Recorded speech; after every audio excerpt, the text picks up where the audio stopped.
අපේ අනිත් දරුවන්ටත් අපි මේ අවස්ථාව මේ අපි අද කතා කරන ටික කොහොම හරි ලබා දෙන්න අවශ්‍ය ඉඩහසර හදා ගන්නටත් ඕන. මොකද අපිට ඒ දරුවෝ අරගෙන තමයි මේ ගමන යන්න වෙන්නේ. ඉතින් ඔබට පුළුවන් නම් ඔබ ලබාගත් දේවල් අපිට දෙන්න පුළුවන් කමක් තියෙනවා නම් විශේෂම නිබන්ධන නැහැ යාළුවන්ට ලබා දෙන්න මේ වෙද සාකච්ඡා කරන ඒවා. විශේෂයෙන්ම ඔකේ අපේ ව්‍යාකරණ නිබන්ධනය මීට කලින් ඔබට ලබා දීලා තියෙනවා. ඒතර මේ නිබන්ධනය මම හිතන්නේ ඔබට පුළුවන් අද දිනේ යම් අභ්‍යාස ප්‍රමාණයක් කතා කරගන්න. ඒ වගේම සාහිත්‍ය නිබන්ධනයක් නැත්නම් සාහිත්‍ය ටියුට් එකක් අපිට මම අද මේ වෙබ්සයිට් එකට ඇතුළත් කරා මේ සිංහල සාහිත්‍ය සාරාංශය පිළිබඳව. එතකොට අපි ඒක පිළිබඳව තමයි දැන් මේ සාකච්ඡා කරන්න හදන්නේ. කොහොම නමුත් ඔබට මම කිව්වා ඒ වගේම 16 වෙනි පාඩමේ කවි ටික ටිකක් බලලා තියාගන්න. ඒ පිළිබඳව අපි මේ හෝරා දෙකේ සාකච්ඡා කරන්නට අවශ්‍යයි. මොකද දැනට අද දිනේ ලැබුණු ආරංචි හැටියට සුපුරුදු විදිහට ජනවාරි මාසයේ විභාගයේ පැවැත්වීමට තමයි අවශ්‍ය කටයුතු සංවිධානය කරලා තියෙන්නේ. ගොඩක් කල් යන එකක් නෑ. ඒකෝට අපිට තියෙන කාල සීමාව ඉතාම කෙටි. ඒ කෙටි කාල සීමාව තුළ වුණත් අපි විෂයේ සියලුම විෂය කාරණා ටික අධ්‍යයනය කරලා විභාගයට සූදානම් වෙන්නට අවශ්‍යයි. මේ මොන ප්‍රශ්න ආවත් අපි මේ විභාගයට සූදානම් වෙන්න ටික කරන්න. අපේ දරුවෝ දන්නවා ඔබ මේ සූදානම් වෙන්නේ සාමාන්‍ය පෙළ විභාගයේ නැත්නම් ජාතික විභාගයේදී ඒ සාමර්ථ්‍ය 9ක් ලබා ගැනීමේ මහන්සි උත්සාහය තමයි මේ ගන්න. එතකොට ඒ උත්සාහයත් එක්ක අපිට බැහැ මොන ප්‍රශ්නාවක් විභාගයේ තිබොත් අපි විභාගයට සූදානම් විය යුතුයි. මොන ප්‍රශ්න තිබුණත් මොන ගැටලු ආවත් අපිට විභාගය ලියන්න වෙන නිසා. ඒ වගේම දැන් පහුගිය දින අවසන් වුණු උසස් පෙළ විභාගයේ අපි දැක්කා යම් යම් ප්‍රමාණයේ ප්‍රශ්න පත්‍රවල ඉගෙනුවද නැද්ද කියන කාරණා පිළිබඳ සැලකිල්ලක් ඒ තරම් දක්වලා තිබුණේ නැහැ. නමුත් විෂය ඔබට ලබා දීලා තියෙනවා විෂය නිර්දේශිත පොත්. ඒ පොත් ආශ්‍රයෙන් නැත්නම් ඔබගේ විෂය නිර්දේශිත කාරණා ආශ්‍රයෙන් ඔබට මේ ප්‍රශ්න පත්‍රය හැදෙන්න පුළුවන්. පොදු උසස් පෙළත් ඒ විදිහට හැදිලා තිබුණා. සමහර වෙලාවට ඒ තරම් සමහර අය සමහර දරුවෝ කිව්ව විදිහට ඒ තරම් බලාපොරොත්තු නැහැ වගේ ටිකක් ඊට වඩා සරල ප්‍රශ්න පත්‍ර ඒ කියලා තමයි බලාපොරොත්තු වෙනවා. සමහර ප්‍රශ්න පත්‍ර සම්පූර්ණ විෂය නිර්දේශයේ පරමත් ප්‍රදාන වෙලා ගොඩනගන තුන. ඒකට අපිට කියන්න බෑ අපි මොන කොටස අත්හරින්නද කොයි කොටස හදාරන්නද එහෙම නෙවෙයි. අපි දන්නවා අපි හැම එකක්ම සූදානම් කරගන්නට ඕන විභාගයට අවශ්‍ය කරන කාරණා ටික. ඒතර මේ සූදානම් කර ගැනීමේදී අපිට මේ ඔබ ගෙදර ඉඳන් කරන මේ කාර්ය මම හිතන්නේ ඊටාම දැන් අපි පාරට බහැලා මෙහි ඇවිදින අවස්ථාවක් වුණා. ඔබට මේ විෂය කාරණා ටික ඉගෙන ගන්න තියෙන අවකාශ ටිකක් අඩු වෙනවා. නමුත් ගෙදර ඉන්නකොට ඔබට පුළුවන් ඔබට දීලා තියෙන පෙළපොත් ආශ්‍රයෙන් සාපේ මේ සාකච්ඡා ආශ්‍රයෙන් ඔබට ඉතාම හොඳින් තමන්ගේ විෂය කාරණා ටික හදාරගෙන යන්න. ඒක නිසා ඔබ ගාව මම හිතන්නේ දන්නේ තියෙනවා නම් දැන් ගත්තත් කමක් නැහැ. අපි පටන් ගමු අපේ සාහිත්‍ය විෂයේ යම් අවබෝධයන් ටිකක් බලා ගන්නට. ඔබ දන්නවා සාහිත්‍ය විෂය ප්‍රශ්න පත්‍රයේ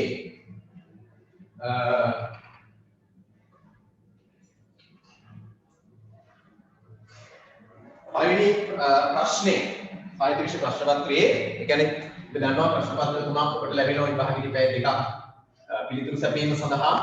මේකට පැයක් ලෙස, මේකට පැය දෙකක් ලෙස සහ මේකට පැය දෙකක් ලෙස තුන මේකට ලකුණු 40ක් අපි දන්නවා ලැබෙනවා. මේකට ලකුණු 80ක් අපිට ලැබෙනවා.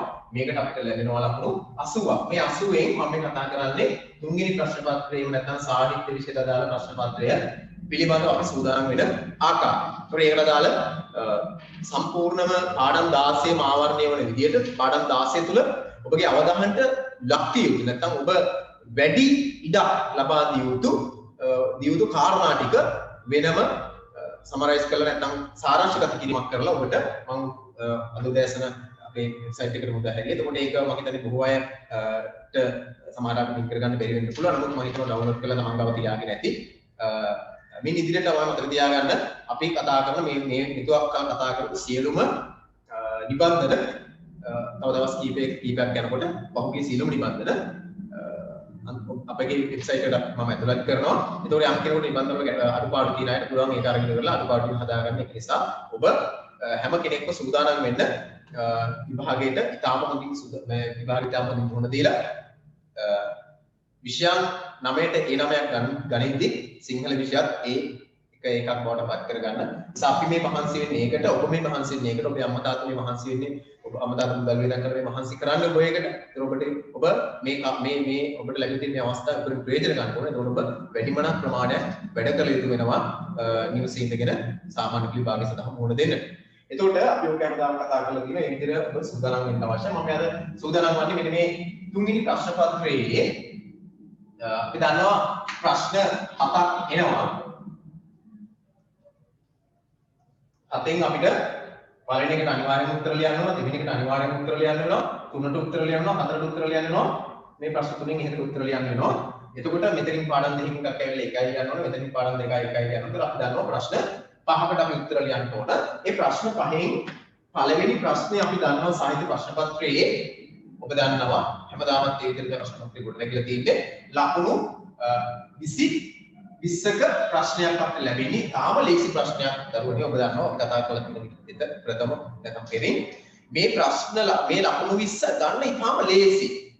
අය අපි එහෙම කියන්නේ මේ ලකුණු 20 ගන්න ඔබ කල යුත්තේ ඔබට දීලා තියෙන සාහිත්‍ය පාඩම් 16 හැඳින්වීමත් එක 17ක් විතර ගන්න පුළුවන් වුණා. පාඩම් 16 තියෙන පාඩම් ටික හැඳින්වීම පාඩමේ අන්තර්ගතය හොඳට පාඩම් කරන්නට ඕන, හොඳට අධ්‍යයනය කරන්නට ඕන, හොඳට කියවන්නට ඕන. එහෙම හොඳට කියවලා අධ්‍යයනය කරලා ගත්ත කෙනෙකුට තමයි මෙන්න මේ ලකුණු 20 ගන්න පුළුවන්. මේ 20 මේ ලකුණු 20 වටිනාකම තියෙන්නේ මම කලින් කතා කරලා තියෙන ඔයගොල්ලොන්ට මේ ලකුණු 20 අපිට ගෙදරින් අරගෙන යන්න පුළුවන් විභාගයට යද්දී පාඩම් කරන දරුවෙකුට. ඒක තමයි වටින්නේ. සමහර ඒවා අපි එතෙන්ට ගිහිල්ලා හඳුනාගෙන උත්තර ලියන්න වෙන ප්‍රශ්න තියෙන්නේ. හැබැයි දරුවනේ මේ ලකුණු වශයෙන් 20 අපි ගෙදරදී අරගෙන යනවා. ඒක තමයි වටින්නේ. අපිට ප්‍රශ්න වලට උත්තරයක් ගෙදරදී අරන් යන්න පුළුවන් නම් ඒක වටිනවනේ. ඒක ඒක අනිත් එක මේ ප්‍රශ්න 20 වටිනාකම තියෙන්නේ මේ ලකුණු දරුවනේ පිළිතුරු පත්‍ර නිරීක්ෂකවරයාට හෝ එහෙම අඩු කරන්න බෑ. දෙකට නිශ්චිත උත්තරයක් තියෙනවා. මේ ලකුණු 20ට ප්‍රශ්න 20ක් ලැබෙන්නේ නිශ්චිත උත්තරයක් තියෙනවා. ඒ උත්තරේ කාටත් ලියන්න එකම උත්තරයක්. එතකොට ඒ උත්තරේ ලියලා නම් ලකුණු ලැබෙනවා. ඒ උත්තරේ කොහෙද තියෙන්නේ? අන්න අපේ සාහිත්‍ය පාඩම් 16 නැත්නම් 17 හැඳින්වීමත් එක්ක ওই ටිකේ තමයි ඒ ලකුණු ටික තියෙන්නේ. එතකොට අපි මොකද කරන්න ඕන? අපි මේ දැන් අර කතා කරන කොටසත් එක්ක අපි පන්ති නවත්වනකොට අපිට මතකයි ඔයගොල්ලෝ අපි හිටියේ 15 කවි ටික ඔක්කොම පාඩම් කරලා තිබුණා. 15 වෙනි පද්‍ය පන්තියේ තමයි අපි හිටියේ.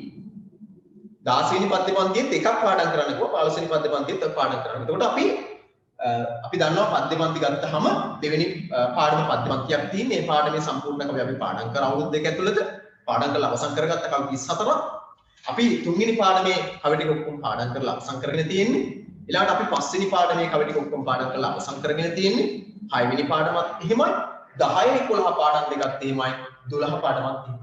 එතකොට මේ ව්‍යසනකාරී තත්ත්වයේ ඉන්නට ප්‍රථම අපේ පන්ති අපි දිගටම ළමයි අපි හැමෝම දවසින් දවස් ගිය අවුරුද්දට කලින් අවුරුදු දෙසැම්බර් මාසයේ ඉඳලා මේ අවුරුදු දෙක අවසන් වෙන කාල සීමාව වෙනකොට අපි තාම හොඳින් හැම පද්‍ය පන්තියකම අවශ්‍ය කරන කවි ටික එකපාරට නෙමෙයි සතිය දෙකක් නැත්නම් තුනක් විදියට බොහොම ක්‍රමානුකූලව පාඩම් කරලා සූදානම් කරගෙන ඉන්නේ. එතකොට ඔබ ඊටාම හොඳින් දැනටමත් විභාගෙදී උත්තර ගන්න පුළුවන් මට්ටමට නැත්නම් විභාග ප්‍රශ්න පත්‍රෙ ඊටාම හොඳින් උත්තර දෙන්න පුළුවන් මට්ටමට අපි සූදානම් වෙලා තියෙන්නේ. දැන් අපිට තියෙන්නේ මොනවද?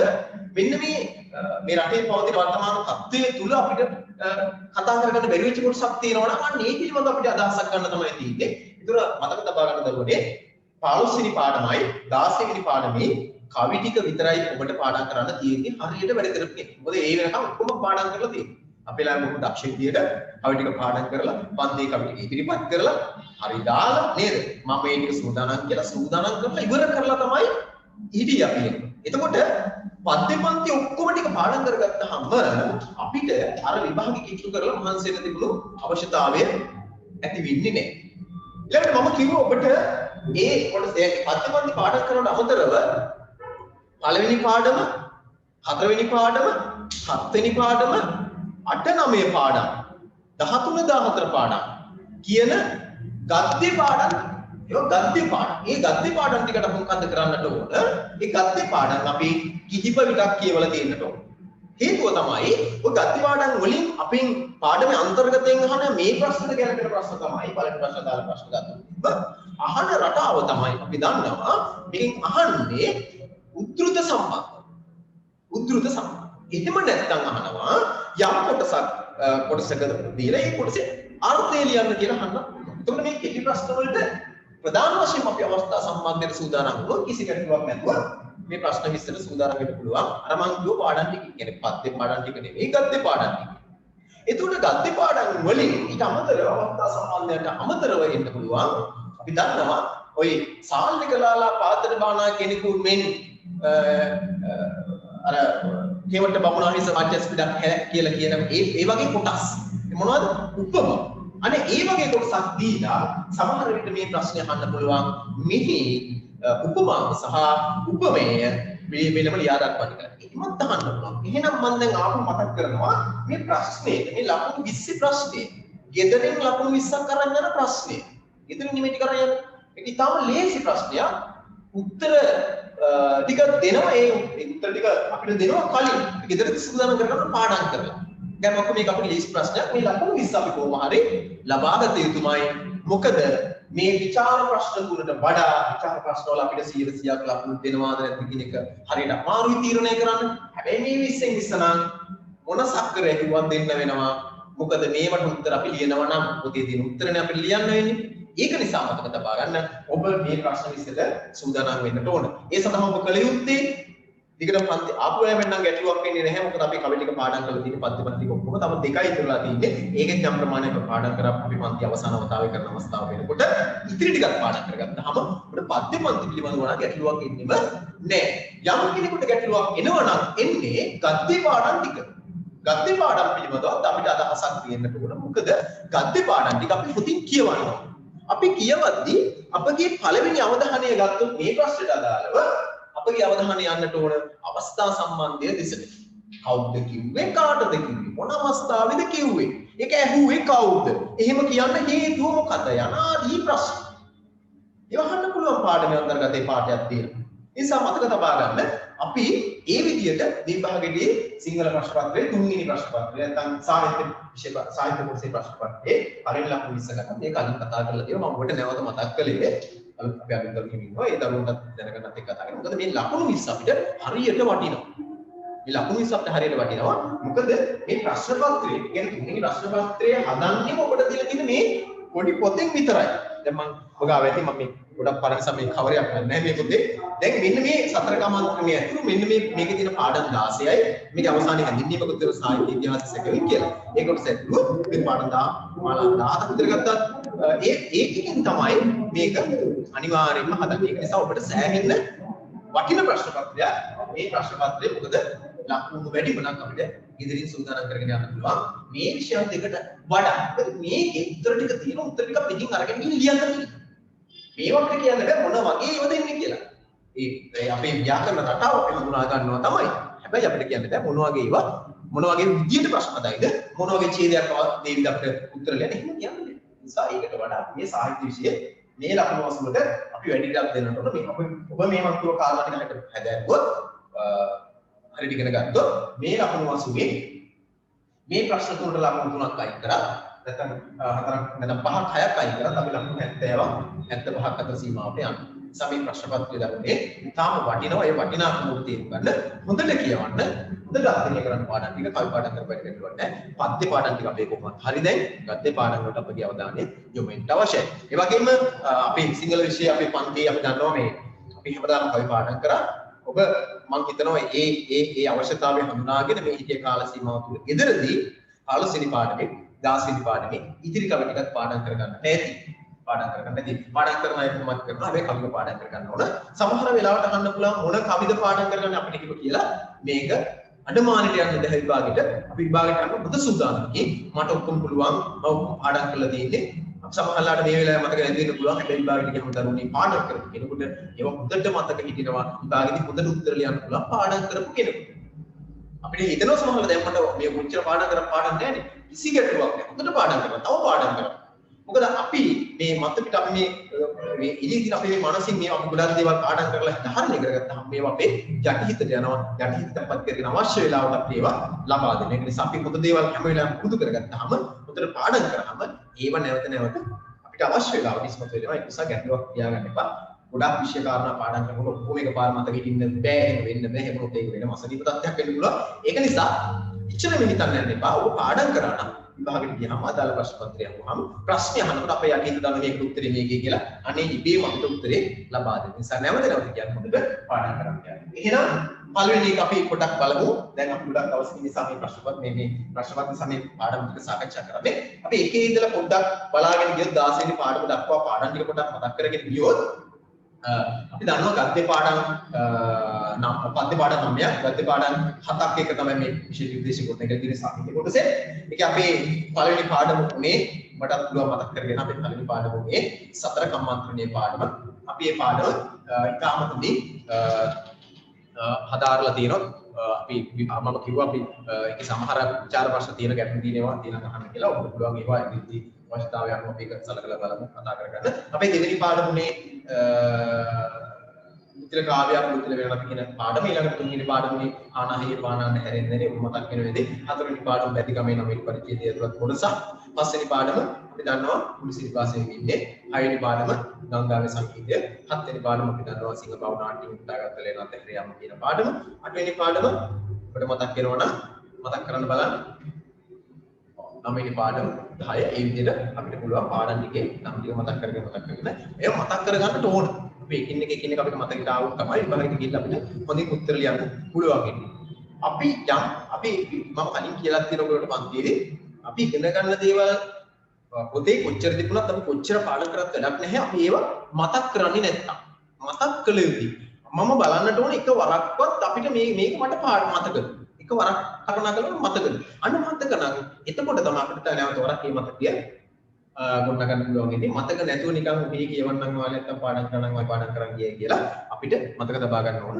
එහෙම විභාගෙට ගියම උත්තර ටික හොයාගන්න නැත්තම් ඒව මතක් වෙන්නේ නැහැ. ඒව මතක් කරගන්න අපි යම් සූදානමක් ගන්නට අවශ්‍යයි. එතකොට ඔබට ලැබිලා ඇති පොඩි නිබන්ධනයක් සාරාංශ නිබන්ධනයක් ඔබ ඒක ඔබට මම ලබා දුන්නේ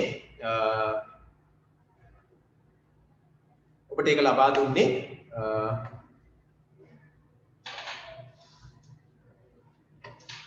ඔබට ලබා දීලා ඇත්තේ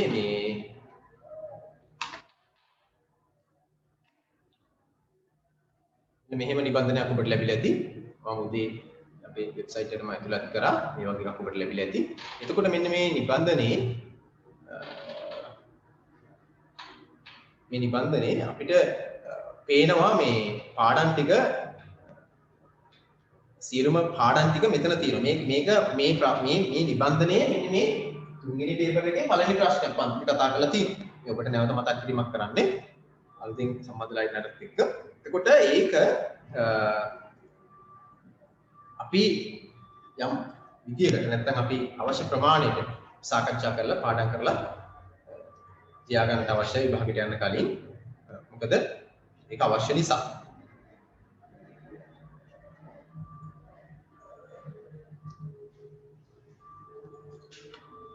එතකොට ඔබගේ අතට මම හිතන්නේ මෙහෙම එකක් ඇති මේ වෙලාවේ මම හිතන්නේ. එතකොට මෙහෙම එකක් ඔබ අතේ ඇති මේ වෙනකොට. ඒතර මේ වගේ නිබන්ධනයක් ඔබට ලැබිලා නැත්නම් ඔය පොළ කැල්ලක් අරන් ඕනනම් කෙනෙකුට මේ පාඩමේ නම ඊළඟට කතුවරයා ඒ වගේම මුල් කෘතිය සාහිත්‍ය යුගයේ කතුවරයාගේ වෙනත් නිර්මාණ ප්‍රධාන චරිත පාඩම දාලා කෙටි විස්තරය ආදී කොටගත්තු පන්ති ඊටපය මේක දන්නවා මෙහෙම නිබන්ධනයක් ගැන අලුතින් ඉන්න අයට පොඩ්ඩක් පුළුවන් මේක පිළිබඳව අපි අධ්‍යයනයක් කරන්න නැත්නම් අපිට ආකාර බලාගෙන ඉන්න හැකියාව තියෙනවා. එතකොට මෙන්න මේ විදිහට ඔබ මේ නිබන්ධනය අරගෙන ඉවරලා මේ පාඩම් ටිකේ එකින් එක මේවට එන කාරණා ටික හොඳින් හදාරලා නැත්නම් බලලා මේක සූදානම් කරගන්නට ඕන විභාගයට යන්න කලින්. මම කියනවා දරුවනේ මතක තබා ගන්න අවශ්‍යයි මේ පාඩම් ටිකෙන් ඔබ පොතේ තියෙන දේවල් දැන් මම මෙතන තිබ්බට මුල් කෘතිය කියලා හැම එකම මුල් කෘතිය නෑ. කතුවරයා කියලා තිබ්බට හැම එකෙම කතුවරෙක් නෑ. මම කියන්නේ ඔබ ඒ කතුවරෙක් නැත්තම් ලියන්න එපා මොනවාක්වත්. වෙන කොහෙන්ද හොයලවත් ලියන්න එපා මේකට. සමහර කෙනෙක්ට සමහර අය දන්නවනේ. දැන් සමහර ලාට ඔය කතුවරයා කොහොමද කියලා වෙන පාඩම තුල කරලා නැතුණාට කතුවරයා අපි දන්නවා. හැබැයි මේ සාරාංශ නිබන්ධන එක ලියන්න එපා. කතුවරයා නැත්තම් ලියන්න එපා. මොකද විභාගෙදී අහන්නේ මුල් කෘතියත් එහෙම. මුල් කෘතිය තියෙනවා නම් ලියන්න පොතේ නැත්තම් ලියන්න එපා. මුල් කෘතිය ගැන සඳහනක් නැත්තම් පාඩම තුල ලියන්න එපා. සාහිත්‍යයකත් එහෙමයි. සාහිත්‍යය ගැන පාඩම තුල හැඳින්වීම තියෙනවා නම් ලියන්න. මේක සම්පූර්ණ කරන්න. නැත්තම් ලියන්න එපා. ඊළඟට කතුවරයාගේ වෙනත් නිර්මාණ මේ කතුවරයාගේ වෙනත් නිර්මාණ කියලා මම අදහස් කරලා තියෙන්නේ කතුවරයාගේ හෝ පාඩමේ හැඳින්වීම තුල අන්තර්ගත වෙනත් නිර්මාණ රාශියක් තියෙනවා. ඒවා ටික තමයි මේ අදහස් කරන්නේ. ප්‍රධාන චරිත පාඩමේ අන්තර්ගතයේ හොඳට කියවගත්තාම දැනෙන චරිත ටික පාඩම දාලා කිටි විස්තරය කියලා කියන්නේ පාඩම තුළ අපගේ අවධානය යොමු යුතු කාරණා ටික. දැන් අපි ගත්තොත් නිකන් උදාහරණයක් විතර. දැන් ඔබ මේක එකපාර කරන්න ඕනේ කියන එකක් නෙවෙයි මම කියන්නේ. අපි මේ කොටස ක්‍රමානුකූලව සූදානම් කරගන්න ඕන එකක් මේ තියෙන්නේ. ක්‍රමානුකූල සූදානම්. දැන් යම් කෙනෙකුට කිව්වහම මේ ටික ඔක්කොම එකපාර ලියාගෙන යන්න කියලා එහෙම ලියන්නත් පුළුවන්. එහෙම නැත්නම් යම් කෙනෙකුට පුළුවන් මේ කොටස අරගෙන ඉවරලා අපිට පුළුවන් මොකක් කරන්නද?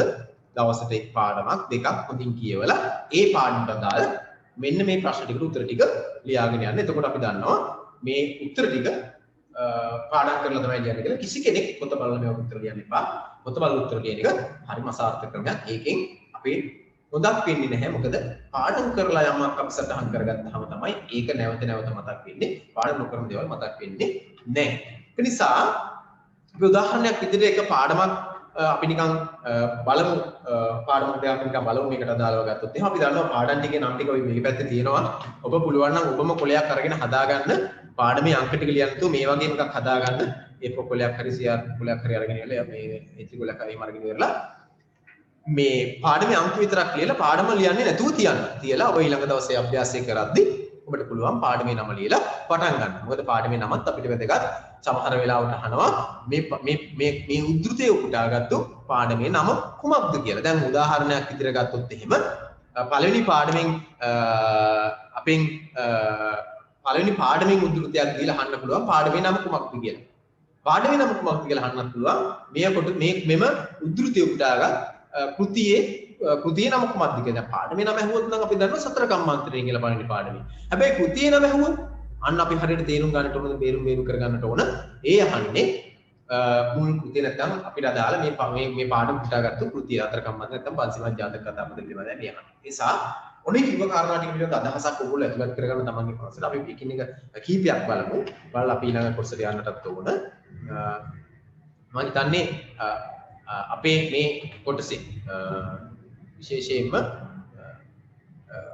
සතර කම්මන්ත්‍රණය කියන පාඩම ගත්තොත් එහෙම හරි ඔබ මොකක්ද මනසින් කල්පනා කරන පාඩම් ටික සතර කම්මන්ත්‍රණය ඊළඟට බුද්ධිල වෙන නද හානාහියේ පානාන හැරෙන්දනේ පැද්දේ ගම මුනිසිරිපාසෙ මිමින්නේ ගංගාවේ ගීතය ඊළඟට ලිනත හැරයාම අඟුල්මල් දමනේ කතා කරලා තියෙනවා. මතක තබා ගන්න දරුවෝ අපිට බැරි වුණා 9 වෙනි පාඩම සාකච්ඡා කරගන්න. 9 වෙනි පාඩම අතහැරලා තමයි අපි 13 වෙනි පාඩම දක්වා කතා කරලා තිබුණේ. ඒතර අපිට 15 වෙනි පාඩමේ 16යි 9යි තමයි ඉදිරියට තිබ්බේ. අපි කොහොම හරි ඒකත් අවසන් කරගමු. ඊටාම ඉක්මනින්. ඒතර 9 වෙනි පාඩම උපසේන නම් සිටු පුතුගේ වස්තුව කෑරගලේ වැඩිවීමේ ලෙසින් සිට 10 වෙනි පාඩම වුණා. මග විස්තරු මධ්‍ය පන්ති 11 වෙනි පාඩම වුණා. 12 වෙනි පාඩමනේ කුරහන් ඉස්මුව කලවර බලාලා ඒ වගේම අපිට මෙසිකියක් මතිමාලේ දෑතේ කරගෙන සිට සනසන්නට වස්සානේ කියන ගද්‍ය පද්‍ය චම්පු කියන කොටස් තුنين පාඩම් ටිකක් අපිට තිබුණා අපේ විෂය නිර්දේශයේ සාහිත්‍ය කොටසේ. ඒතර අපි මේ පිළිබඳ අදහසක් අපිට තියෙනවා. මේ හැම පාඩමකම නම අපිට මතක් කර ගැනීම හැකියාව තියෙන්නට අවශ්‍යයි. පාඩමේ නම ඒක මොකද හේතුව ඒ පාඩම තුල අන්තර්ගතය අපිට මතක් වෙන්න නම් පාඩම මතක් වෙන්නට ඕන. පාඩමේ නම මතක් වෙන්නට ඕන. ඒ අතිශය වැදගත් අපිට. නැත්තම් අපිට නිකන් ගිහින් ඉවරලා නිකන් බැලුවට එහෙම දාගන්න බෑ. එහෙම එකපාර මතක් වෙන්නේ නැහැ. කලින් මතක් කරලා ලියලා තිබුණ නැතොත්. අපි උදාහරණයක් විදිහට සතර කම්මන්ත්‍රණය කියන පාඩමට ගියොත් එහෙම සතර කම්මන්ත්‍රණය කියන පාඩම ඔබට මතක් වෙනවා ඇති. මගේ දරුවනේ සතර කම්මන්ත්‍රණය කියන පාඩම පුටාගත්තේ නැත්නම් මේ පාඩම් කොටස පුටාගත්තේ පන්සිමන ජාතක කතාපතෙන් කියලා. මතක් කරනව නේද? ඔව්. පන්සිමන ජාතක කතාපතෙන් තමයි මේ සතර කම්මන්ත්‍රණය කියන පාඩම පුටාගත්තේ. අපි දන්නවා අපි කතා කරලා තියෙනවා සතර කියලා කියන්නේ හතරයි, කන් කියලා කියන්නේ මෙන්න මේවට මේ ධ්‍යාන වලට කර්මයට. ඊළඟට මන්ත්‍රණය කියලා කිව්වේ අපි දන්නවා මේ මනස සාකච්ඡා. ඒතොර කන් හතරකින් කරන ලබන මනා සාකච්ඡාවට මනා සාකච්ඡාව කියලා එකක් දහස් කරන්නේ හොඳ වැඩක් නේ. මනාව සාකච්ඡා දෙන්න විතරක් එකතු වෙලා කන්න හතරකින් සාකච්ඡා කරන්න කියන සතර කම්මන්ත්‍රණී කියලා අපි ඉගෙන තියෙනවා. එතකොට මේ හතර කම්මන්ත්‍රණී කියන පාඩම පුටාගෙන තියෙන්නේ 550 ජාතක කතාපතේ කියලා අපි දැන් මතක් කරගන්නවා. එතකොට මේ 550 ජාතක කතාපත අපි දන්නවා රචනාවේ කුරුණෑගල සාහිත්‍යය කියලා අපි දන්නවා.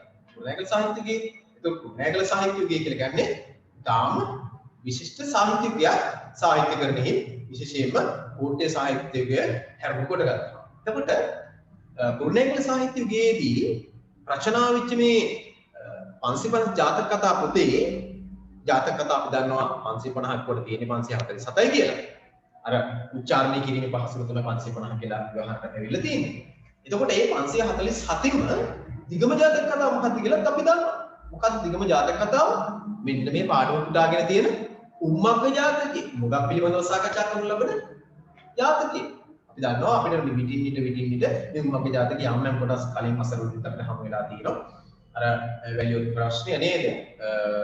ඒ වගේ ප්‍රශ්න ටිකක් අර ඊළඟට මැනිකේ ප්‍රශ්න මැනිකක් පිළිබඳව ප්‍රශ්න කතා කරලා ඉතින් කලින් පසරවල ජීවත් දැරීගෙන තියෙනවා. ඒ වගේ විවිධ ප්‍රශ්න කොටස් මේ උම්මග්ග ජාතකෙ පුටාගෙන අපිට ලබා දෙන විශේෂ ඉංග්‍රීසි කොටසක් විදියට. ඒක අපි දන්නවා සතර කම්මාන්තර පුටාගත්ත උම්මග්ග ජාතකයේ කියන්නේ 550 ජාතක කතා පොතේ 550 ජාතක කතා පොතේ රචනා වුණේ කුරුණෑගල සාහිත්‍යයේ මේ කෘතිය මතක තියාගන්න අපි දන්න දෙයක් වෙනවා මේ කෘතිය බහුකතෘ කෘතියක් නැත්නම් කතෘ මණ්ඩලයක් විසින් සම්පාදනය කරනවා. කතෘ මණ්ඩලයක්. බහුකතෘ කෘතියක් කියලා කියන්නේ බොහෝ කතෘ වල ඉඳලා දෙනවා. අපි එහෙම කියන්නේ කොහොමද? මේ 550 ජාතක කතා පොතේ තියෙන ජාතක කතා යම් ප්‍රමාණයක් අපි අධ්‍යයනය කළ බැලුවහම පේන දෙයක් තියෙනවා. ඒ කතාවල ශෛලියේ යම් ප්‍රමාණය වෙනස්කමක් දක්වන්න ලැබෙනවා. භාෂාවේ යම් කිසි වෙනස්කමක් දක්වන්න ලැබෙනවා. ඒක තමයි අපි කියන්නේ මේක බහුකතෘ වෙන්නට පුළුවන් කියලා. ඒතර බහුකතෘ වීම නිසාම නිශ්චිත කතුවරෙක් පිළිබඳව සඳහනක් ඇති වෙන්නේ නැහැ. උම්මත් අපි දන්නවා ඔය අපේ පුරාතන සාහිත්‍ය ග්‍රන්ථවල කතුවරයක් හොයාගන්න හරි අමාරුයි. කතුවරය හොයාගන්න වෙන්නේ ඊට පසුව රචනා වෙච්ච ග්‍රන්ථකින් සමහර වෙලාවට. මොකද එදා ඒ අවස්ථාවක් තිබුණේ නැහැ කතුවරයා කවුද කියලා ලියන්න. ඉතින් කතුවරයා මමයි කියලා ලිව්වේ නෑ. කතුවරයා කවුද ලිව්වේ දැන් උදාහරණයක් විතර අපි ගත්තොත් එහෙම අපි සතරමාත්නාවලිය ගත්තොත් සතරමාත්නාවලිය මුලින් නෙවෙයිනේ කතුවරයා කවුද කියලා තියෙන්නේ. එක තැනක කතුවරයා කවුද කියලා පාඩමේ සඳහන් වෙන්නේ වෙනම තැනක නැත්නම් ඒ නිර්මාණය සඳහන් වෙනම තැනක. කියන්නේ අර ඔබට මතක ඇති මේ සද්දම්මට්ටිති නිච්ඡන්තෝ ධම්මසේන යතිස්සරෝ අකාසි පවරංගේතං සද්ධර්ම රත්නාවලිය කියලා. කියන්නේ ධම්මසේන කියලා අතිවරයෙක් තමයි මේ සතර රත්නාවලිය කලේ කියලා එම ග්‍රන්ථයේ අවසානයේ වැදගත්ම එක්සල් කරලා නැතුව නිකන් කවිය කියලා එහෙම තිබ්බා. එසේ නොවන්නට අදට සද්ධර්ම රත්නාවලිය කතුවරයා පිළිබඳව හරි නිශ්චිත එකඟතාවයකට පැමිණීමේ ගැටලු තියෙනවා. යම් යම් තැන්වල තව සඳහන් වුණා. ග්‍රන්ථයේ සඳහන් වෙනකොට තමයි අපි මෙන්න මේක අදාර ගන්න පුළුවන් නිසා අර සතර කම්මාන්ත්‍රණය කුරුණෑගල සාහිත්‍යයේදී බහුකතෘ කෘතියක රචනා වුණු 550 ජාතක කතා පොතෙන් උදාගත්තු කොටසක්. ඒකේ 550 ජාතක කතා පොතේ දීර්ඝතම ජාතක කතාවේ තමයි මේක ඇතුළත් වෙන්නේ කියලා අපේ දරුවෝ දන්නව නැවත මතක් කරගන්නවා. ඒතර මුල් කෘතිය අපි කියනකොට මුල් කෘතිය කියන එක ගත්තොත් එහෙම විශේෂයෙන්ම මුල් කෘතිය අපි දන්නවා පාලි ජාතකට්ට කතාව. පාලි ජාතකට්ට කතාව තමයි මේකට පදනම් වෙන්නේ. හැබැයි මුල් කෘතිය කියලා ගත්තාම 550 ජාතක කතාවට වස්තු විශ්ය වුණු කෘතිය නැත්තම් මුල් කෘතිය කියලා ගත්තාම අපි කියන්නේ නැහැ කිසිම අවස්ථාවක මේ පාලියෙන් තිබුණු කෘතිය සිංහලට පරිවර්තනය කරනකොට නැත්නම් අනුවර්තනය කරනකොට ඒකේ තියෙන වචනවල අර්ථයෙන් අරගෙන සිංහලෙන් ලිව්වා කියන. එහෙම කියන්නේ නෑ අපි. මොකද මේ නිර්මාණකරුවෝ කලේ අර මුල් කෘතියේ තියෙන ලක්ෂණත් ඇතුළත් කරමින් තමන්ගේම නිර්මාණයක් ලෙස තමයි 550 ජාතක කතා පොත රචනා කරනවා. 550 ජාතක කතා පොත රචනා කරනවා. ඒක නිසා මුල් කෘතියේ කිතු පරිවර්තනයක් වන්නේ නැහැ 550 ජාතක කතා පොත. කියන්නේ පාලි ජාතකට්ට කතාවේ පරිවර්තනයක් වන්නේ නැහැ 550 ජාතක කතා පොත. ඒකේ තියෙන සාරය ඒ යම් යම් අවශ්‍ය කරන කාරණා අරගෙන නිර්මාණකරුවෝ තමන්ගේ ස්වකීය කැමැත්ත මත නැත්නම් තමන්ගේ අවශ්‍යතාවය තමන්ගේ හැකියාව මත නිර්මාණය කරපු නිර්මාණයක් තමයි 550 ජාතක කතා පොත කියලා කියන්නේ. හොඳට මතක තබා ගන්න අවශ්‍යයි. ඒතර ඕනේ නම් විභාගෙදී අහන්න පුළුවන් ප්‍රශ්නයක් තමයි පාඩමේ නම අහන්න පුළුවන්. මුල් කෘතිය අහන්නත් පුළුවන්. ඉතින් අහන්න පුළුවන්. මුල් කෘතිය අපිට පුළුවන් ලියන්න ජාතකට්ට කතාව කියලා ලියන්නත් පුළුවන්. නැත්නම් ඒක ලියන්න පුළුවන් පාලි ජාතකට්ට කතාව. ඔය කොහොම ලිව්වා? ඉතින් පිළිගන්න. මොකක්ද කොහොමද ලියන්න පුළුවන්? ජාතක කතාව කියලා ලියන්නත් පුළුවන්. පාලි ජාතක කතාව කියලා කියන්න පුළුවන්. ඒ නිසා එහෙම ගැටලු තියෙනවා. ඒවා හදා ගන්න. මොකද හිම මේ දෙකෙන් මොකක් ගැහුවා මොකක් ලිව්වා උත්තරේ විදිහට අපි සරල. සාහිත්‍ය යුගය ගැන අපිට අදහසක් දැන් තියෙනවා.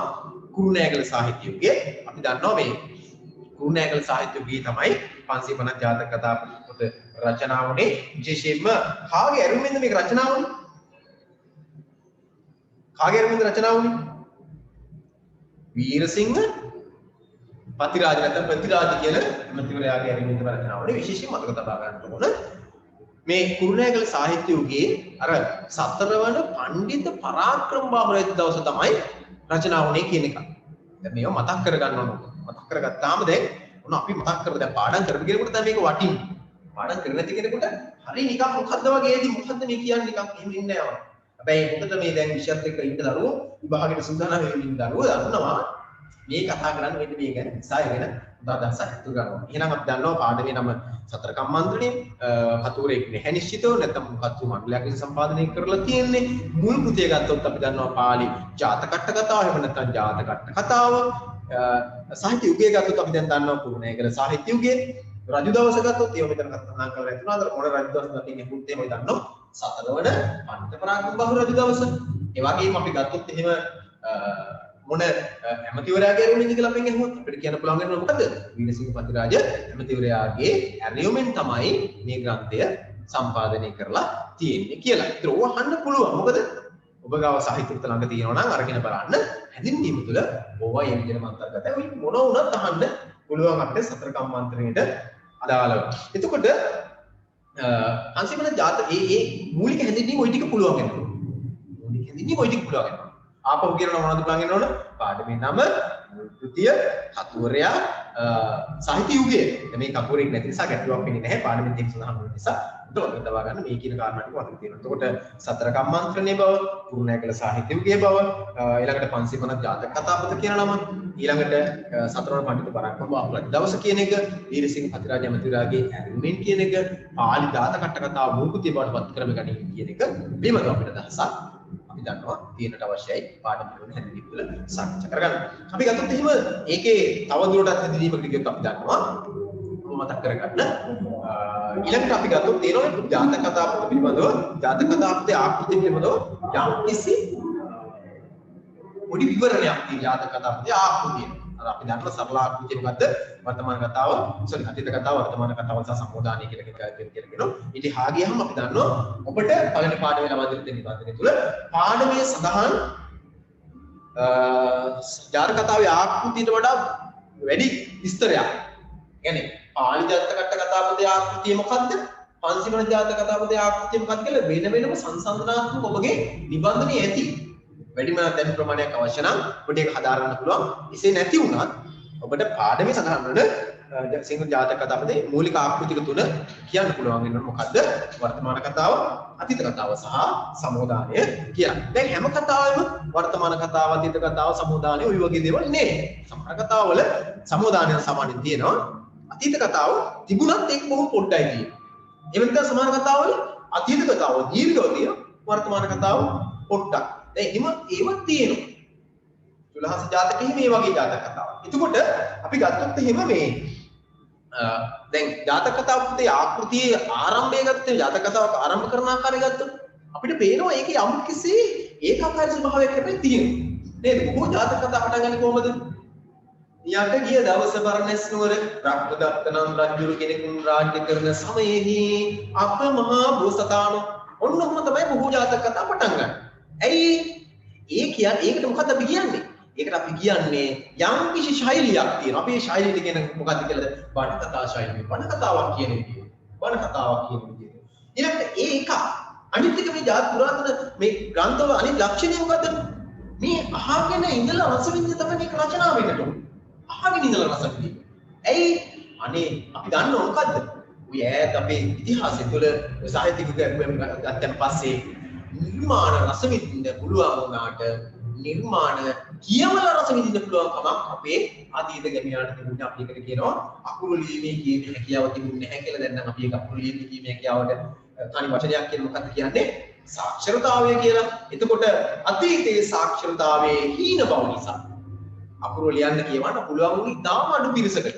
පන්සලේ ආමතුරුව විද මහත්තයා මේ ගමේ යම් ප්‍රධානී දෙතුන් දෙනෙකුට එහෙම නැත්නම් ටිකක් බල සම්පන්න අයගේ දරුවන්ට පොඩි පිරිසකට තමයි පුළුවන්කම තිබුණේ මොකක් කරන්නද? අකුරු ලියන්න කියවන්න. ඒක නිසා ඉදා ඒ අඩුපාඩු තිබුණා. දැන් එහෙම නෑ. ගායන මේ අඩුපාඩු තිබුණ නිසා සාක්ෂරතාවය අඩු නිසා අඩු නිසා මොකද වෙලා තියෙන්නේ අපි දන්නවා අර සාහිත්‍ය ග්‍රන්ථ රචනා කරනකොටම රචනා කරේ කොහොමද? අහගෙන ඉඳලා රස විඳින්න. ඒකයි අර මම කිව්ව යට ගිය දවස් පරණස්වර රත්නරත්න රජු කෙනෙක් කියලා එහෙම ශෛලියක් භාවිත කරනවා. මම තව උදාහරණයක් ඔබට ගන්නම් මේ සතිගෝචර ශෛලියට. අපි බලමු සද්ධර්ම රත්නාවලියට ගියොත් එහෙම. ඔබට මතක් වෙයිද මම දවසක් මතක් කරලා තිබ්බ සද්ධර්ම රත්නාවලියේ බුද්ධිගත තිස්ස තෙරුන් වහන්සේ කතා වස්තුවේ අර බුද්ධිගත තිස්ස තෙරුන් වහන්සේගේ ශරීරයේ අර කුඩා විබිලි ඇවිල්ලා ඒව ක්‍රමානුකූලව ලොකු වෙලා බිඳිලා සිවුර සම්පූර්ණයෙන් ශරීරයට ඇලිලා එකතැනට වෙලා ඉන්නකොට ඒක විස්තර කර විදිය ධර්මසේන හිමියන් මතක් වෙනව නේද? කොහොමද මම විස්තර කරේ? මෙන්න මෙහෙමනේ විස්තර කරේ ඒ පුංචි විබිලි ඇවිල්ලා ඇතිලා බිඳිලා ගිය ආකාරය. කෙසේ ඇති වීදයක් අවසා විතර සීන් පස් ඇතිවලා පසුව මුන්සාව පසුව මේසාව පසුව බේසාවලා පැලී කුසිත් පැලී සීල් වන්නට විය කියන දාපි පුංචි විබිලි ඇවිල්ලා ක්‍රමානුකූලව ඒවා මුංගට වගේ වෙලා මෑයට තරම් වෙලා පිළිගිනි වගේ එහෙම ලොකු වෙලා බිඳලා ගියා කියලා කියනවා. අසියොමකින් තමයි විස්තර කිරීම කරන්නේ. බලන්න මේ රටාව හරි ඒක අපි කියනවා මේ ශෛලිගත සම්බන්ධන ශ්‍රතිරම්ම සම්ප්‍රදාය නැත්නම් ශ්‍රතිරම්ම රටාව කියලා අහගෙන රසෙන් දීපින් හැකියාව. අර අපේ විද්‍යාත්මක කතාවෙත් අපි දැක්කනේ නේද? අර කේවට බමුණාගේ හිසට වර්ග සිද්ධාක් කියලා කොටස කොහොමද තිබ්බේ? කේවට බමුණා සතර ගම්මාන්තර නිමාවටපත් කරනවා තිබ්බම අර ගිරාපොතකේ මොකද්ද කරේ? කේවට බමුණාගේ හිසට වර්ග සිද්ධාක් කියලා කොහොමද හිරුවේ? රසණින් නැත්නම් අපි ඒකට කියනවා මොනස රසය කියලාද? ඒකට අපි කියනවා උත්ප්‍රාස රසය නැත්නම් උත්ප්‍රාසය සහ හාස රසය දෙකම කැටි කරගන්නවා. කොහොමද වර්ණ සිද්ධ හිරුවා කියලා කිව්වේ? සාල්්‍ය කලාලා පාතර බානා කෙනෙකුන්නේ. අනිත් පරිස්සමම කතා කරලා තියෙන ඔයගොල්ලන්ට අර ගහක තියෙන දෙයක් බිමට දැම්මොත් ඉඳලා විසිරෙන නිසා මොක හරි දාලා මල්ලක හරි දාලා ඉනි හිට පහරට බානවා වගේ තමයි අර ගිරාපොතගේ වසුරු පිට කේවට බමුණාගේ හිසට හැලුවේ අතහැරියේ. එතෙන් අපි දැක්ක තව වරක් කරයි. මෙන්න මේ වගේ අමුතු ශෛලියක් මේ පුරාතන සාහිත්‍ය නිර්මාණවල දක්නට ලැබෙනවා කියන එකත් ඕගොල්ලෝ යම් මට්ටමකින් අවබෝධ කරලා තබා ගන්නට ඕන. විශේෂයෙන්ම ප්‍රධාන චරිත විදිහට ගත්තොත් කතුරා ගණන් නිර්මාණ කියලා ඔතන අදහස් කරන්න දරුවනේ මතක තබා ගන්න. ඔබගේ හැදින්වීම පාඩම හැදින්වීම තුල තියෙනවා නිර්මාණ ප්‍රමාණයක්. ඔබ ගාව පොත තියෙනවා නම් ඒ නිර්මාණ කොටස් දෙකකින් ඔබ මතක තබා ගන්නට ඕන. එක කොටසක් තමයි ජීවිත මත පදනම් ජීවිත නැත්නම් ගී කාව්‍ය ජීවිතේ දරුවනේ ගී කාව්‍ය ග්‍රන්ථ තුනක් ගැන සඳහන් වෙනවා. ඒක විභාගෙදී වරක් නෙවෙයි මේ වෙනකොට දෙවරක් අහලා තිබෙනවා. තව වරක් අහන්න පුළුවන්. අයිත් අහන්න පුළුවන්. ගී කාව්‍ය ග්‍රන්ථ දෙකක් ගැන නම් කරන්න. අන්න තියෙනවා ගී කාව්‍ය ග්‍රන්ථ දෙක පාඩම සඳහන් මොකද? මොදේ උදාවත සත්තාවස සහ අවශ්‍ය වෙන මේවා ගී කාව්‍ය ග්‍රන්ථ. එතන තියෙන ග්‍රන්ථ ටික ඔක්කොම පුළුවන් නම් ඔබගේ නිර්මාණයක් කරගෙන ඔබම මේ වගේ ආකෘතියක් හදාගෙන ඉවරලා ඔබම ආකෘතියක් හදාගෙන ඉවරලා ඒ ආකෘතියේ ඔබම මොනවද මේ කතුරාගේ නිර්මාණ කියලා දැන් පාඩම ඉස්සරහම වෙන නිර්මාණ ටික මම මේ විදිහට ඔක්කොම පාඩම් ටික සාකච්ඡා කරන්න බලාපොරොත්තු වෙන්නේ. නමුත් මම ඔබට මේ පාඩමේ හැඳින්වීම සාරාංශය හදාගන්නේ කොහොමද කියලා පාඩමකින් දෙකකින් විස්තර කරන්න තමයි මේ උත්සාහ ගන්න. ඔබට මේක වටිනවා විභාගයේ දවසේ වුණත් විභාගයට මොහොතකට පැයකට දෙකකට කලින් වුණත් මේක අරගෙන ඉඳලා අපිට අන්තිම මොහොතේ මේක පොඩ්ඩක් බලා ගන්න පුළුවන්. පොඩි මතකෙට නගා ගන්න පුළුවන්. ඒක අපිට නේද? ඔබට මතකෙ හිටිනවා. එතකොට පාරමී සදාහනේ අර උම්මග්ග ජාතකයේ එළු මන්දා උම්මග්ග ජාතකයේ ගන්ත කීපයක් කියලා ඒවට අන්තරික සදාහන ළඟට තියෙනවා මේකේ කාව්‍යශීකයේ ගුත්තිල කාව්‍ය අපි දන්නවා ගොඩක් සංකීර්ණතාවක් නිර්මාණ කරනවා. මේ පාඩමෙන් අහන වෙන නිර්මාණ ටිකත් උතන මතක තියාගන්න. ඒතර ඔබට මතක තියාගන්න මේ පාඩමේ හැඳින්වීම මොනවද? මෙන්න මේක මතක තියෙනවා. එක තමයි පාඩමේ නම් සතර ගම්මන්ත්‍රණය කියලා අනිවාර්යෙන් මතක තියෙන්නට ඕන. දෙක තමයි මේක උපුටාගත්තු ග්‍රන්ථය. සතර ගම්මන්ත්‍ර උපුටාගත්ත මොකකින්ද? 550 ජාතක කතාපතින් කියලා නම් මතක තියෙන්නට ඕන. ඊළඟට මේක රචනා වුණු සාහිත්‍ය යුගයත් අපිට මතක තියෙන්න ඕන. මොන සාහිත්‍ය විද රචනා වුණේ? දන්නව මොකද්ද? කුරුණෑගල සාහිත්‍ය යුගය කියලා. ඒ වගේම මතක තියෙන්නට ඕන මේ ග්‍රන්ථයේ රචනා වුණේ කුමන රජු දවසද කියලා. මොන රජු දවසද? සතරවන පණ්ඩිත පරාක්‍රම බහු රජු දවස. ඒ වගේම මේ නිර්මාණය කළේ කාගේ ඇරුමින්ද කියලා මතක තියෙන්නටත් ඕන. කාගේ ඇරුමින්ද කළේ? වීරසිංහ පතිරාජ ඇමතිවරයාගේ ඇරීමෙන් තමයි මේක රචනා කරේ. නැත්නම් අනුග්‍රහයෙන් තමයි මේක රචනා කළේ. ඒ වගේම තව එකක් මතක තියෙන්නට ඕන කොටසට දාලා ගත්තොත් එහෙම මුල් කෘතිය කියන්නේ 550 ජාතක කතා පොතේ මුල් කෘතිය. පාඩමේ උදාගත්ත ග්‍රන්ථය නෙමෙයි අහන්නේ. මේ කියන්නේ ඒක නෙමෙයි මුල් කෘතිය. 550 ජාතක කතා පොතේ මුල් කෘතිය මොකද්ද? පාලි ජාතකට්ට කතාව. උන් ඔය ටික නම් අනිවාර්යෙන් පාඩම් වල තියෙන්නටම ඕන. ඊට අමතරව අපිට අහන්න පුළුවන් මේ පාඩමේ හැදෙන්නීම තුලින් ජාතක කතා පොතේ මොනවද ආකෘතික අංග 3 අනාකෘතික අංග 3 දැක්කා. පාලි ජාතකට්ට කතා පොතේ නම් ආකෘති අංග ගොඩක් තිබ්බා. මේකෙත් ගොඩක් තියෙනවා. හැබැයි ග්‍රන්ථ දෙකටම පොදු ආකෘතික අංග 3ක් තියෙනෝනේ. මොකක්ද ආකෘතික අංග 3? අතීත කතාව, වර්තමාන කතාව සහ සමෝදානය. දැන් මේකත් අහන්න පුළුවන්. අහන්න පුළුවන් පාඩමේ ඇන්ජිනියරින් තුල තියෙන නිසා. ඊළඟට මේකෙන් අහන්න පුළුවන් ඊළඟට වෙනත් ග්‍රන්ථ පිළිබඳ විශේෂයෙන්ම දීකාව ගන්න තුනක් සඳහන් මේක අහලා තියෙන විදිහම දේවතාවක් ඒක අපි නැවතුනත් අහන්න පුළුවන්. ඊට අමතරව 550 ජාතක කතාවට ඇසුරු කොටගෙන රචිත වෙනත් නිර්මාණ කීපයක් දෙකක් නම් කරන්න කිව්වොත් එහෙම අපි දන්නවා ගොඩක් තියෙන හරි ලේසි. නම් මේක දාන්න ඕන තරමට ලියන්න පුළුවන් නේද? ඒ ජාතක කතා දාස රචනාවල වෙනත් ගන්න ඕන තරම් අපි සාමාන්‍ය ව්‍යවහාරෙත් අපි දිනනවා සාමාන්‍ය භාවිතෙත් අපි දන්නවා මේ පොතේ හැදිරීම තුළ අන්තර්ගත නොවුනත් අපි දන්න ගොඩාක් නිර්මාණ තියෙනවා 550 ජාතක කතා පොත වස්තු විශේෂ. 550 ජාතක කතා පොත කියලා කියන්නේ සිංහල සාහිත්‍ය කෙදේ නැත්නම් සිංහල සාහිත්‍ය අපරේ මේ මුදුන් මලකට අපේ මේ සිංහල සාහිත්‍ය මුදුන් මලකට කියලා හඳුන්වනවා. ඇයි? සිංහල සාහිත්‍ය පොත නොතිබෙන්න. කියන්නේ සිංහල සාහිත්‍ය 550 ජාතක කතා පොත නොතිබෙන්නට මතක තබා ගන්න මොකක්ද? අපිට ওই තරම් ප්‍රමාණයක් සාහිත්‍ය ග්‍රන්ථ අපේ ඉතිහාසය තුළින් අයින් වෙලා යනවා. ඊ තරම් සුවිශාල සාහිත්‍ය ග්‍රන්ථ ප්‍රමාණයක් 550 ජාතක කතා පොත වස්තු විෂය කොටගෙන රචනා කරලා තියෙනවා. ගද්‍ය පද්‍ය චම් නැත්නම් මිශ්‍ර කියන්නේ. ගද්‍ය පද්‍ය චම් කියන කොටස් තුනෙම රචනා වෙලා තියෙනවා. ඉතින් අපි බලන්නට ඕන මේ ජාතක කතා පොත නැත්නම් 550 ජාතක කතා පොත ඉතිහාසයෙන් අයින් කරලා තිබුණ නැහැ කියලා හිතාගෙන බැලුවා නම් අපි මේ සාහිත්‍ය විෂයේ පාඩම් කීයද අපිට කියලා තියෙන්නේ නැත්නම් පාඩම් ඇත්තෙම නෑ වගේ තමයි අපිට. මොකද අපිට මේ ග්‍රන්ථයේ තුලින් රචනා කරපු පාඩම් මේකේ අන්තර්ගත කරලා තියෙනවා. ඒ වගේම අපේ සාහිත්‍ය ගොඩාක් පාඩම් අඩු වෙන්න ඉඩ තිබ්බා. එහෙම වුණා නම් හරිනේ? එහෙම වුණා. ඒසයි එකක් පොඩ්ඩක් මතක තබා ගන්නම ඕන. ඊළඟට මේ මම හිතන්නේ අපි ඊළඟට ගියොත් එහෙම දැන් ඔබට පේනවා ඇති මේ ඊට අමතරව ඔබ දැනගන්න ඕන කාරණාවක් තියෙනවා. ඒ තමයි මතක තබා ගන්න මේකේ අනිත් කාරණාව පාඩුවදාල කෙටි විස්තරය කියන කොටස ගත්තොත් මම මෙතන මේ කොටස අවසන් කරන්න පුළුවන් අපිට. මම මේක මෙතනින් නවත්තනවා. පාඩුවදාල කෙටි කොටස කියලා ගත්තොත් එහෙම ඒකේ විශේෂයෙන්ම පාඩුවදාල කෙටි කොටස කියලා ගත්තොත් එහෙම ওই පාඩම තුල අන්තර්ගත හැඳින්වීමේ තියෙන මෙන්න මේ කාරණා ටික ඔය මේ විශේෂයෙන්ම මගේ ජාතක රචනා කිරීමේ අරමුණ මොකක්ද කියන එක ඔය කෙටි කොටසට දාලා වෙන්නට ඕන. අරමුණ කියලා එකක් තියෙනවා. අරමුණ මොකක්ද?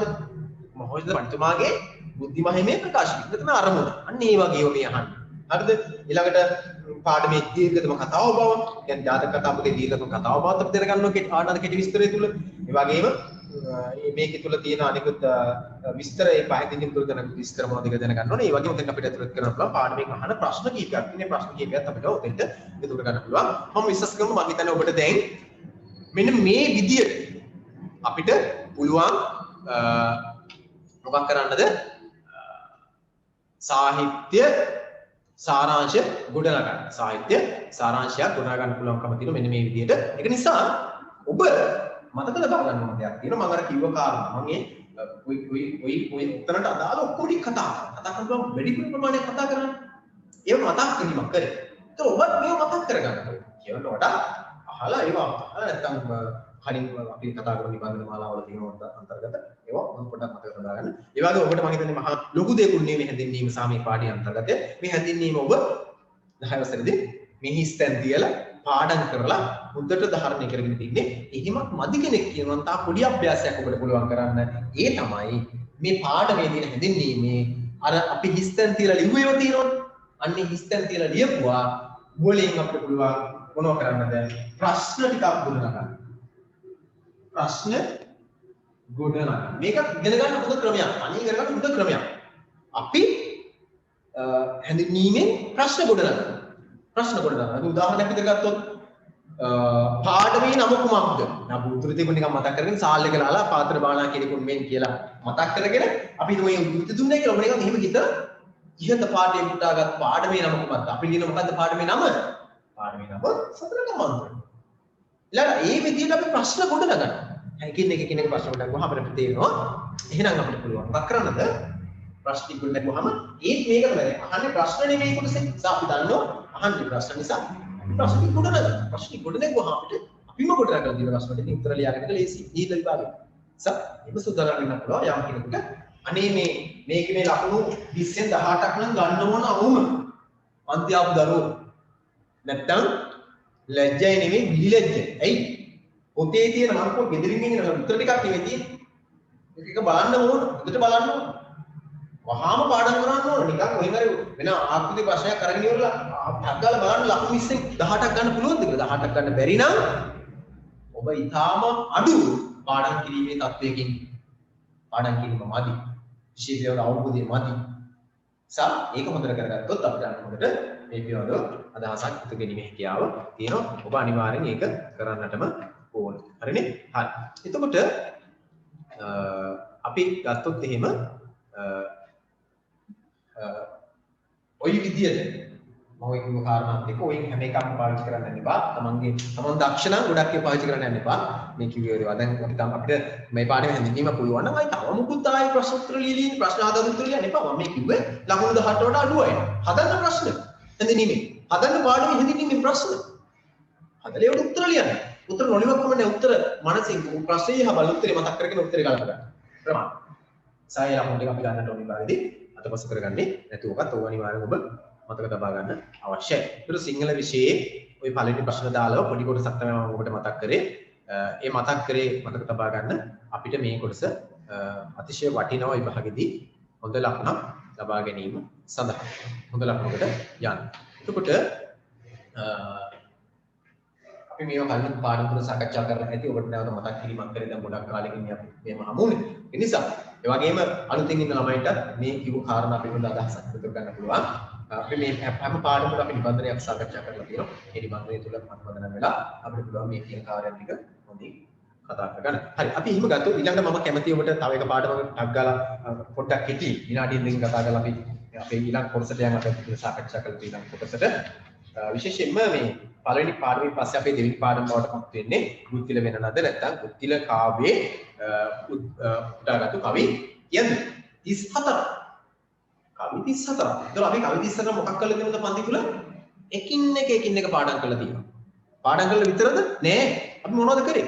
පාඩම් කරලා අපි කවි ලියලා තියෙනවා. 34ම ලියගෙන ළමයි ඉන්නේ. කවි ටික ඔක්කොම ලියලා තියෙනවා මතකේ. පාඩම් කරලා කවි ටික මතකෙන් ලියලා ඉතින් මම අහන්නේ තව මොනවද කියන්නකෝ මේකේ තව පාඩම් කරන්න තියෙන්නේ එහෙනම් කවි ටිකේ. පාඩම් කරන්න දෙයක් නෑ. දැන් තියෙන පොඩි මතක් කිරීමක් කරගන්න. ඒතකොට මේ මතක් කරගන්නවත් එක අපි හැඳින්වීමට දැන් මේ පාඩමේ මෙතෙන්ට අදාළව ගත්තොත් ප්‍රශ්නයක් එන්න පුළුවන් කොහොමද? කවියක් දීලා කවි පද දෙකක් දීලා ඊටු පද දෙක ලියන්න යන්න පුළුවන්. දැන් අපි ඒකට සූදානම්. අපිට යම් කොහෙන් ආවොත් අපි දන්නවා. ඒක ගැටලුවක් නෑ. අපි ඒකට සූදානම් නිසා. අපි සූදානම් නිසා කොහෙන් ආවත් අපි උත්තරේ අපි ගොඩනගා ගන්න ගන්න. මොකද අපි ඒ කවි 34 පාඩම් කරලා ඉන්නේ. අපි අනිත් පාඩම් දෙක පාඩම් කරලා. ඒ නිසා ඔබ මතක තබා ගන්න ඕනේ. ඒ ලකුණු දෙක ගන්න. අපි දන්නේ මොන කවියේද කියලා. ඉතින් මම කැමති නෑ කාටවත් කියන්න. අනේ දරුවෝ මෙන්න මේ කවි ටික 34 මෙන්න මේ ටික තමයි වැදගත්. එහෙම කියන්න පුළුවන්ද? එහෙම කියන්න බෑ. ඇයි? ওই 34 දැන්නේ නෑනේ මේ වැදගත් නැත්තම්. එයා ඉතින් ඔක හදන්න දාන්න වැදගත් කවි ටික විතරක් ප්‍රශ්න අහින්න දාන්නේ. වැදගත් ටික තමයි දාලා. ඉතින් ඔක්කොම වැදගත් අපි. ඔක්කොම වැදගත් සම්පාදනය. මේසෙන් ඉතාලි තියෙනවා. බුද්ධිල කාව්වේ අපි දන්නවා වැද්දෑවීමියන් රචනා කරලා තියෙන්නේ. අපි මේ වැද්දෑවීම රචනා කරපු බුද්ධිල කාව්වේ පිළිබඳව අපිට අදහස් දෙන කවි කීයක් තිබ්බද? 511ක් තිබුණා. බුද්ධිල ජාතකයේ පදනම් කරගෙන තමයි රචනා කරේ. නිකන් කවියක් නිකන් පොඩ්ඩක් මතක් කරොත් මේ වගේ කවියක් නිකන් පොඩ්ඩක් ඕගොල්ලෝ මතක් කරනවා. මටත් නිකන් මතක් වෙනවා මේ ඒගොල්ලෝ පාඩම් කරලා තියෙනවා. ඇත්තටම ඕගොල්ලෝ පාඩම් කරලා තියෙන්නේ පාඩම් කරනවා. මටත් ඉබේ මේ ටික ඇවිල්ලා තියෙනවා. ඉතින් අපි පොඩ්ඩක් නිකන් කවියක් දැන් පොඩ්ඩක් මතක් කරගත්තොත් පටන් ගන්නේ කොහොමද? බුද්ධිල ඇදුරු සඳ වීණා වයන ලෙස ඉඳ පසෙක පනවන ලද සුදුසු අස්නෙක ගොසින් සඳ. එහෙම තමයි කවි ටික පටන් ගන්න. කෙටි විරිතේ කවි තියුම්වත් කීයක් තිබ්බද? කවි 12ක් නේද? කවි කවි 13 කෙටි විදිහෙන් තිබ්බා. මේ ඔක්කොම කවි ටික මේ විදිහට තිබ්බා. හරිම අපූර්වයි. එහි රචනයේ ඒ විරිතේ හරි අපූර්වත්වයක් තියෙනවා නේද? අවශ්‍ය විදියට කතාමාලාව ගොඩනැගෙන අවශ්‍ය විදියට උදාහරණ තව ගත්තොත් එහෙම රතු මතුග සින්දේ සිල අන්ද මන්දේ ජයහිලබ මැන්නේ තමා වීනා තතුද සින්දේ උදාහරණයක් අනුවන කම්කලේ ගුරුන් බුල සිහි නොකලේ නදින් නොපතලේ අය සමය මුළු දියද පතලේ බලන්න හරි ඒකාකාරී ආකෘතියක් මේක කෙටි විරිතක් භාවිතා කරලා රචනා කරලා තියෙන්නේ මේ අවස්ථාවේ ඒ එක සිද්ධි ඉදිරිපත් කරන අවශ්‍ය නිසා ඉතින් මෙන්න මේ කවි ටික අපි පාඩම් කරා හැම කවියක්ම පාඩම් කරා එකින් එක පාඩම් කරලා සූදානම් කරලා තියෙන්නේ අන්න අපේ කෙටි ප්‍රශ්න වලින් අපි කවි වලින් පද දෙකක් ඉදිරිපත් කියන්න આવොත් අපිට පුළුවන් ඉදිරිපත් දෙක සම්පූර්ණ කරන්න අපේ දරුවන්ට එක්සයිට් කරනවා කියන්නේ හැඳින්වීමේ තියෙන විශේෂයෙන්ම පාඩමේ නම බුද්ධිල වෙනනද ළඟට අපි ගත්තොත් එහෙම පාඩමේ අපි ගත්තොත් එහෙම කතුවරය කවුද වැද්දහිමියන් කියන එක ඒ වගේම සාහිත්‍ය යුගය ගත්තොත් එහෙම මොකද සාහිත්‍යයේ ඕට්ටේ සාහිත්‍යය කියන්නේ සිංහල සාහිත්‍ය සරණමය සාහිත්‍යය කියන එක ඒකත් අපිට මතක තියෙනවා ඒ වගේම ගත්තොත් එහෙම බුද්ධිල කාව්‍යමය උටාගත්ත කියන එක අපිට යම් අවබෝධයක් තිබෙන්නටම අවශ්‍යයි ඒ ටික තමයි මේ හැඳින්වීම තුළින් අපිට මේක අහන්න පුළුවන් කාරණා ටික තියෙන්නේ විශේෂයෙන්ම මතක තබා ගන්න මෙන්න මේ එක බුද්ධිල වෙනවද කියන පාඩමේ නම අපෙන් අහන්න පුළුවන් විභාගෙදී ඒ උටාගත්ත ග්‍රන්ථය අහන්න පුළුවන් බුද්ධිල කාව්‍යය කියලා අපිට මතක තියෙන්න ඕන එහි කතෝරයා කවුද කියලා අපෙන් අහන්න පුළුවන් මේ කතෝරයා බවට පත්වන්නේ වැද්දෑන් හිමියන් බව අපිට මතක තියෙන්නට ඕන මේ පද්‍ය පන්තියේ කවි ඔක්කොම කියත් ඉතින් අපෙන් ඇහුවොත් අපිට පුළුවන් වෙනවා කියන්න කවි 511යි තියෙන්නේ කියලා. නිසා මෙන්න මෙහෙම අවබෝධයක් අපිට තියෙන්නටම ඕන. ඊළඟට අපි ගත්තොත් එහෙම ඒකේ ඊට වඩා දෙයක් අපි හැඳින්වීම තුලින් අහන්නේ නැහැ. හැඳින්වීම තුලින් ඇහුවේ නැත්නම් අපිට පුළුවන් වෙනට ඕන අර පාඩමේ තියෙන අන්තර්ගතයේ තියෙන කවි වලින් යම් කොටස් අහන්න පුළුවන්. විශේෂයෙන්ම අමාරු වචනයක් තියෙන කවි පදයක් කරන් ඒ අමාරු වචනේ තේරුම ගන්න පුළුවන්. ඊට අමාරු වචනයක් කරන් මෙහි සඳහන් අය අහස තුල සිටින්නේ කෙසේද උදාහරණයක් විදිහට ගත්තොත් අර අපි දැක්ක එක තැනකදී මේ කවුද අර අහසේ ක්‍රියාස කළ උරුල්ල හිටිය නිකන් සුරසෙනකට සුරසුන් පැනවූ වැඩින් කියන. ඒ කියන්නේ අර විනා වාදනයේ නාදය අහන්න ආපු දිව්‍ය දෙවියෝ සුරසෙනකට දිව්‍ය දෙවියන්ට මොකක් විදිහට හිටියේද? ඒ සූර්යයන්ට ආසන පැනවුවා වගේ අර අහසේ මොකක් කරන්න මෙහෙම ඉන්නවනේ කුරුල්ලෝ දැන් එහාට මෙලගෙන හෙල්ලෙන්නේ වට නැතු මම දන්නේ මේක කියන මේ රසක බුදුරසික නමුත් එහෙම හිටියා කියලා අපි කියනවත්තනේ දැන් අපි කියන අර සුරසෙනකට සුරසුන් පැනවුව වෙන්නේ කියලා කියන්නේ අර දිව්‍ය ඒ දෙවියන්ට ආසන පැනවුවයි පැනවුවා වගේ තමයි අර අහසේ ගියේ කුරුල්ලෝ හේම විනා වාදනේ අහගෙන හිටියේ නිසා මේ වගේ කාරණා ටිකක් අපිට මතක තබාගන්න ඕවා අහන්න පුළුවන් සාහිම ඇහුවොත් අපිට උත්තරයක් ලියාගෙන මේ කියනවා ඒක අවශ්‍යයි සාහිත්‍ය කොටස. එතකොට දැන් ඔබ ඔන්න ওই විදියට පාඩම සම්පූර්ණ කරගන්නට ඕන. අර පාඩමේ නම් ඉතින් දන්නවා, කතෝරයා දන්නවා, මුල් කෘතිය දන්නවා. ඕවා එකින් එක සාකච්ඡා කරලා තියෙන්නේ. ඔබට තියෙන නැවත මතක් කරගෙන මෙන්න මේ සාරාංශය ගොඩනගා ගන්න. මේ සාරාංශය තුල අපිට විභාගයට අවශ්‍ය කරන කාරණා ටික නැවතත් ඒක තුල ගෙනීමේ හැකියාව, නැවත හැදෑරීමේ හැකියාව තියෙනවා කියන එක මතක තබා ගන්නටම අවශ්‍යයි. එතකොට මම ඉතින් නවත්තනවා අද දිනේ මේ කොටස. සාරාංශ නිබන්ධනයේ ලදාන පාඩම් දෙකක් පෙළගමු. ඔබ ඊළඟට ඔබ මේව සූදානම් කරගන්න එකින් එක සූදානම් කරගන්න. තවස කරගන්න නැතුව එකින් එක සූදානම් කරලා තියාගන්න. මොකද මේ සාරාංශය අපිට පුළුවන් අවසාන මොකද දක්වාම අපේ ජයග්‍රහණයට අවශ්‍ය වීඩියෝ හලක් වඩපත් කරගන්න. එසා ඔබ මේ හැඳින්වීම සම්පූර්ණ කරගන්න. අපි ඉදිරියේදී මේ ඉදිරියට එකින් එක සාකච්ඡා කරනවා. අදට මම මේ කොටස මෙතන නවත්තනවා. අපි වෙනත් අනිත් කොටස් කීපයකට යන්න අවශ්‍ය නිසා. ඊළඟට මම මේ කතා කර මාතෘකාව අපි අවසන් කරන්නේ මෙන්න මෙහෙම. කවුරුත් එක පාරක් පාඩම් 16 නම් 16 මතක් කරගෙන ඉමු. පොත ළඟ තියාගන්න නැතුව උත්සාහ කරනවා නම් මතක් කරගන්න තමයි. අන්න එහෙම මතක් කරනවා නම් තමයි වටින්නේ. උත්සාහ කරන්න පොත ළඟට ගන්න නැතුව නිකන් මතක් කරගන්න. එතකොට අපි අමතක වීමක් තියෙද කියලා අපිටම අවබෝධ වෙනවා. නිකන් මතක නෑ නේද කියලා. හරි. එකපාරක් කතා කරලා අපි පාඩම් මතක් කරලා අපි මේ අභ්‍යාස කොටස නැත්නම් මේ කොටස නිමාවටපත් කරගමු. ඔබට මේ නිබන්ධන ඉදිරියේදී ඔබ print කරලා ගත්තේ නැති වුණත් ඔබට මේ නිබන්ධන ඉදිරියේදී ලබා ගැනීමේ හැකියාව දෙනවා. මම ඒක ලබා දෙනවා. ඔබට ලබා ගැනීමේ හැකියාව තියෙන කිසි ගැටලුවක් නැහැ. අවශ්‍යතාවය තියෙන අය සඳහන් කරනවා මම ඒක ලබා දෙන්නම්.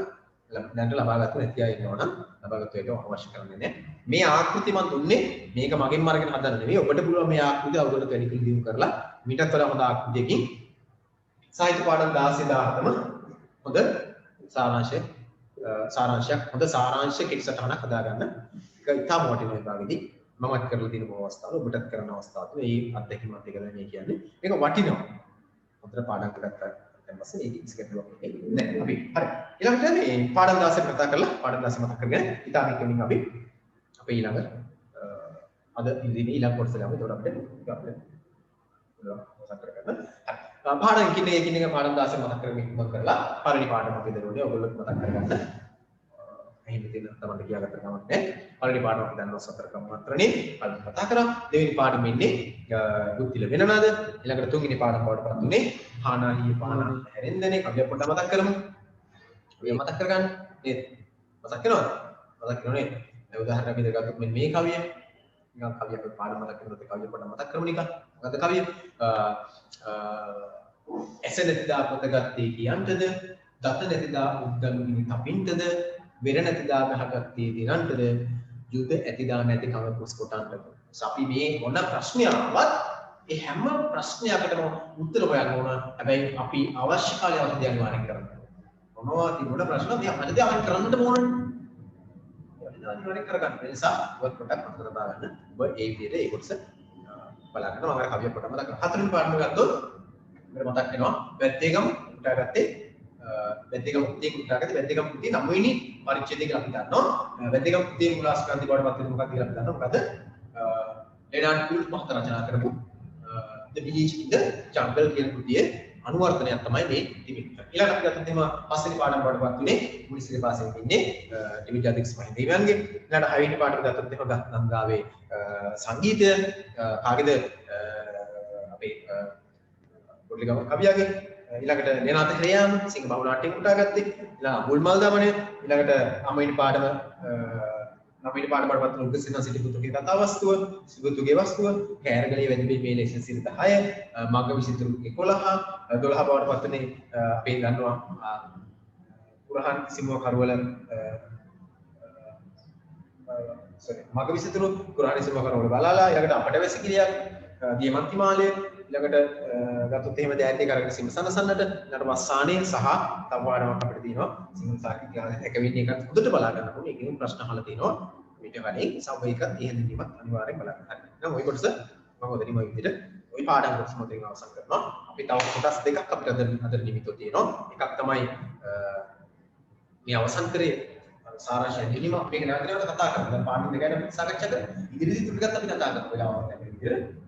ඔබ මේක තබා ගන්න. විවෘතමක් නැහැ. මේක සම්පූර්ණ කරලා තියාගන්න. ගැන අපි සාකච්ඡා කරමු. සාකච්ඡා කරමු හොඳට උදාහරණය කරගමු. මතක් කරගමු විශේෂ කරමු. එතකොට වැඩිපුර පාඩම් කිරීම අන්තර කියන්නේ අපි හොඳට සූදානම් කරගෙන තියෙන නිසා. ඊළඟට ගත්තොත් එහෙම අපි ඔබට ලැබිලා ඇති ව්‍යාකරණ නිබන්ධනයක්. ව්‍යාකරණ නිබන්ධනය. මොකද්ද ව්‍යාකරණ නිබන්ධනය? මෙන්න මෙහෙම නිබන්ධනයක් තියෙන බලන්න ඔබ ගාව. මේක මම කලින් පන්ති දීලා තියෙනවා. මේ කොටසක් කතා කරලා තියෙන්නේ. ව්‍යාකරණ නිබන්ධනය තමයි වාක්‍ය රීති කියන්නේ. වාක්‍ය රීති. මම හිතනවා ඔබට වාක්‍ය රීති නිබන්ධනයක් මම උදේ අන්තර්ජාලය අපේ වෙබ්සයිට් එකට මම අප්ලෝඩ් කරා. ඒක නොලැබිච්ච කවුරු හරි ඉන්නවා නම් ඔබට පුළුවන් මේක අන්තර්ජාලයෙන් නැවත ගන්න. එතකොට වාක්‍ය රීති 10 11 දෙකටම දාලා පොදු වාක්‍ය රීති ටිකක් අපි තියෙන්නේ. මේ නිබන්ධනය ඔබ ලැබිලා තියෙන්නේ මේකට. මේ ලැබිලා තිබෙන නිබන්ධනේ පොඩි වෙනසක් කරලා තියෙනවා මේ නිබන්ධන පොඩ්ඩක් ගොඩක් වර්ධනය කරලා තියෙනවා නිබන්ධනය යන්නක් කාරණා විශේෂ කර දක්වලා වර්ග කිරීම කරලා තියෙනවා. අර කලින් ඔබට මන් දීලා බලපු නිබන්ධනයම තමයි. නමුත් මේකේ යම් කිසි රටාවකට ගලපලා තියෙන ඔබ අතින් ලියපු දේවල් මේකේ පින් කරලාම තියෙනවා. ඒ නිසා මේකත් අරකට වඩා පොඩ්ඩක් හොඳයි කියන එක මතක තබා ගන්න අවශ්‍යයි. ওই වාක්‍ය රීති නිබන්ධනේ. ඒතර අපි වාක්‍ය රීති කියන නිබන්ධනේ ඔබ ගාව ඇති කියලා හිතනවා මම මේක මම දන්නවා ඔබ ගාව තියෙනවා කියලා. අපි මේවා එකින් එක කතා කරලා තියෙනවා. වාක්‍ය රීති ටික එකින් එක සාකච්ඡා කරලා තිබෙන්නේ. අපි ඉදිරියේදී අපේ පන්තිය තුල මේ නිබන්ධනයේ අඩුපාඩු රහිතව සාකච්ඡා කරගෙන යන්නට ඕන. නිබන්ධනය නොකරපු කෙනෙක් ඉන්නවා මගේ ඉල්ලීමක් කරා නිබන්ධනය මම ඔබට ලැබෙන සලස්සන්නම්. මත් අඩුපාඩු තියන අය විතරක් කියන ගන්න බැරි වෙච්ච අය විතරක් නිබන්ධනය ඉල්ලන්න. නිබන්ධනය මම ඔබට ලබා දෙන්න කටයුතු කරන්නම්. නිබන්ධනයේ පන්ති හිටපුවා හැමෝම ගාව ඇති. මෙහෙම වර්ග කිරීමක් නැතුව ඇති. ඔබට මේ වර්ග කිරීම ඔබේ නිබන්ධනය තුන හදා ගන්න පුළුවන් ඕන. එතකොට මේ වාක්‍ය රීති පොඩ්ඩක් මතක් කරලා මම යනවාද අපි කතා කරන්න ඕන මාතෘකාවක් තියෙනවද අපි? සාහිත්‍ය 16 වෙනි පාඩමේ වස්සානි කියන යම් කොටසක් අපි සාකච්ඡා කරගන්න ඕන. විනාඩි 30ක් විතර වගේ නැත්නම් විනාඩි 40ක් විතර වගේ කොටස කතා කරගන්න අවශ්‍යයි අපිට. ඒක නිසා උතර වාක්‍ය රීති කියන මාතෘකාව අපි කතා කරලා තියෙනවා. ඔබ වාක්‍ය රීති කියන දන්නවා. අපි කතා කරලා තියෙන නිසා ඔය වාක්‍යයක් කියලා කියන උත්තරක් කියන සම්බන්ධ විදිහට ගන්නවා වුණා සම්බන්ධතාවය ගන්නවා අර්ථාන්විත වැකියක් ඒ වාක්‍ය තුල අපි දන්නවා මේ මන අර්ථයක් නැත්නම් අපි අපේක්ෂා කරන අපේ අදහස් ඉදිරිපත් කිරීමේ හැකියාවක් වාක්‍ය තුල තියෙන්න ඕන. ඒ ඉදිරිපත් කිරීම කරනකොට අපිට කතා කරන මේ භාෂණය තුල අවරාකාරයෙන් වාක්‍ය ප්‍රකාශ කරත් වචන ගැලපුවත් ලේඛනය තුල අපිට ඕන විදිහට එහෙම ගලපන්න බෑ කියලා අපි දන්නවා. එහෙම ගලපන්න අපි මොකක් කරන්නට ඕනද? එහෙම ගලපන්න අපි මේක උත්තරකයට සම්බන්ධයෙන් මනාව ගලපගෙන යන්න ඕන. විභාගෙදී මේ ප්‍රශ්නේ ඉතාම වටිනවා. වටිනාකම ඉස්සලා තේරුම් ගන්න. මොකද්ද මේ පාඩම වටින්නේ ඇයි එච්චර? ඇයි මේ පාඩම එච්චර වටින්නේ?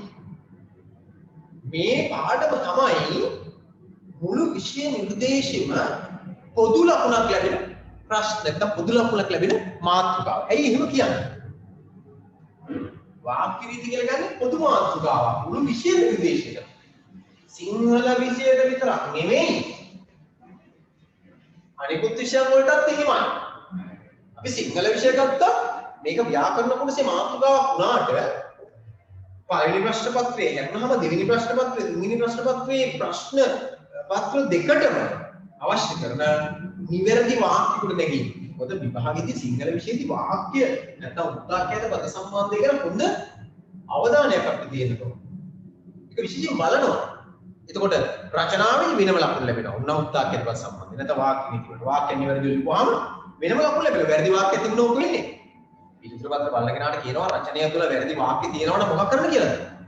ඉදිරියෙන් කතිරයක් යොදන්න රතු පෑනේ. දැන් ඔබ ලියපු වාක්‍ය වලින් 50%ක් වැරදි නම් අපෝ රචනාවේ සමස්ත දෙන්න ලකුණු ටික අඩු වෙනවා. සමේ රචනාවට සහ රචනාව එකක්. ඊළඟට ඔන්න රචනාවට දායකත්ව සම්බන්ධයෙන් වෙනම ලකුණු ලැබෙනවා. ඒක ශිල්පී දක්ෂතාවයට ලැබෙන ලකුණ. ඒක ගණනයක් මොකක් කරන්න ඕනද? අනිවාර්යෙන් හරියටම නිවැරදි වාක්‍ය ලියන්න ඕනේ. ඉතින් ඔබගේ පිළිතුරු පත්‍රය තුළ වැරදි සෑම වාක්‍යයක් ඉදිරියම කතිරයක් වැටෙනවා. ඒ වැටෙන කතිරයෙන් අපි කියන්නේ මොකක්ද? දායකත්ව සම්බන්ධ නැත්නම් ශිල්පී දක්ෂතාවකට ලකුණු ලැබෙන්නේ නැහැ කියන්නේ. ඊළඟට රචනාවට අමතරව බලන්නකො. ඔබගේ ප්‍රායෝගික ලේඛන ප්‍රශ්නේ ප්‍රායෝගික ලේඛන ප්‍රශ්න වෙනම ලකුණු ලැබෙන උත්තරකයට සම්බන්ධ. ඒ නැත්නම් ශිල්පී දක්ෂතාවවල. ශිල්පී දක්ෂතාවවලට වෙනම ලකුණු ලැබෙනවා. එහෙනම් වාක්‍ය ටික අනිවාර්යයෙන් මොකක් කරන්නද? හොඳ නිවැරදි වාක්‍ය ටිකක් ගොඩනගා ගන්න. මට මතක විදිහට මේ නිබන්ධනයේ පන්ති ලබා දුන්න 10 දෙකටම ඒ ලබා දුන්න වෙලාවට මම දැක්ක දෙයක් තිබ්බා. කවුරුවත් මේ ගැන තරම් දැඩි සැලකිල්ලක් දැක්ුවේ නෑ. මොකද ඒ තරම් සැලකිල්ල ගන්න අවශ්‍යයි මේ. එම අරින්න බෑ ඇයි? මේ නිබන්ධනයේ සෑහෙන වටිනවා. වටින්නේ මේ විෂය කාරණා ටික දෙවෙනි ප්‍රශ්න පත්‍රයේ තුන්වෙනි ප්‍රශ්න පත්‍රයේ මේ විදිහටම ප්‍රශ්න වලට එකතු වෙලා යනවා. ඊළඟට මේක දැන් රචනාවට ඕන, ප්‍රායෝගික ලේඛන වලට ඕන. ඊළඟට ඇයි සාරාංශය දෙවි ප්‍රශ්න පත්‍රයේ සාරාංශය දැන් අනිවාර්යයෙන්ම අවශ්‍ය කරන කොටස තමයි මේ. අනිවාර්යයෙන්ම ඒක අනිවාර්යයෙන්ම සාරාංශ දික්තාකරව සම්බන්ධව ලකුණු ලැබෙන්නේ නැත්නම් ශිල්පී දක්ෂතාවට ලකුණු ලැබෙනවා. ශිල්පී දක්ෂතාවට. සර් අන්න දෙවෙනි ප්‍රශ්න පත්‍රයේ කොටස් 3කට ඍජුවම පහෙන් කොටස් 3කට ඍජුවම ලකුණු ලැබෙන්නේ නැත්නම් අනිවාර්යෙන් ලකුණු ලැබෙනවා. අපි කියනවා අනිවාර්යෙන් ලකුණු ලැබෙනවා කියලා ඒකෝස්තර ඒ තමයි රචනාවයි ප්‍රායෝගික ලේඛනයයි සාරාංශ. ප්‍රශ්න 3ටම උත්තරකයට සම්බන්ධ නැත්නම් වාක්‍ය රීති ගණනාව දෙකකින් වාක්‍ය කොට වෙන්නේ. ඒක සැලකිල්ලට ගත යුතුමයි. උදාහරණයක් කරන්න නැවත දෙක අනිවාර්යයෙන්ම මතක තබා ගන්න. ඊළඟට ගත්තොත් එහෙම.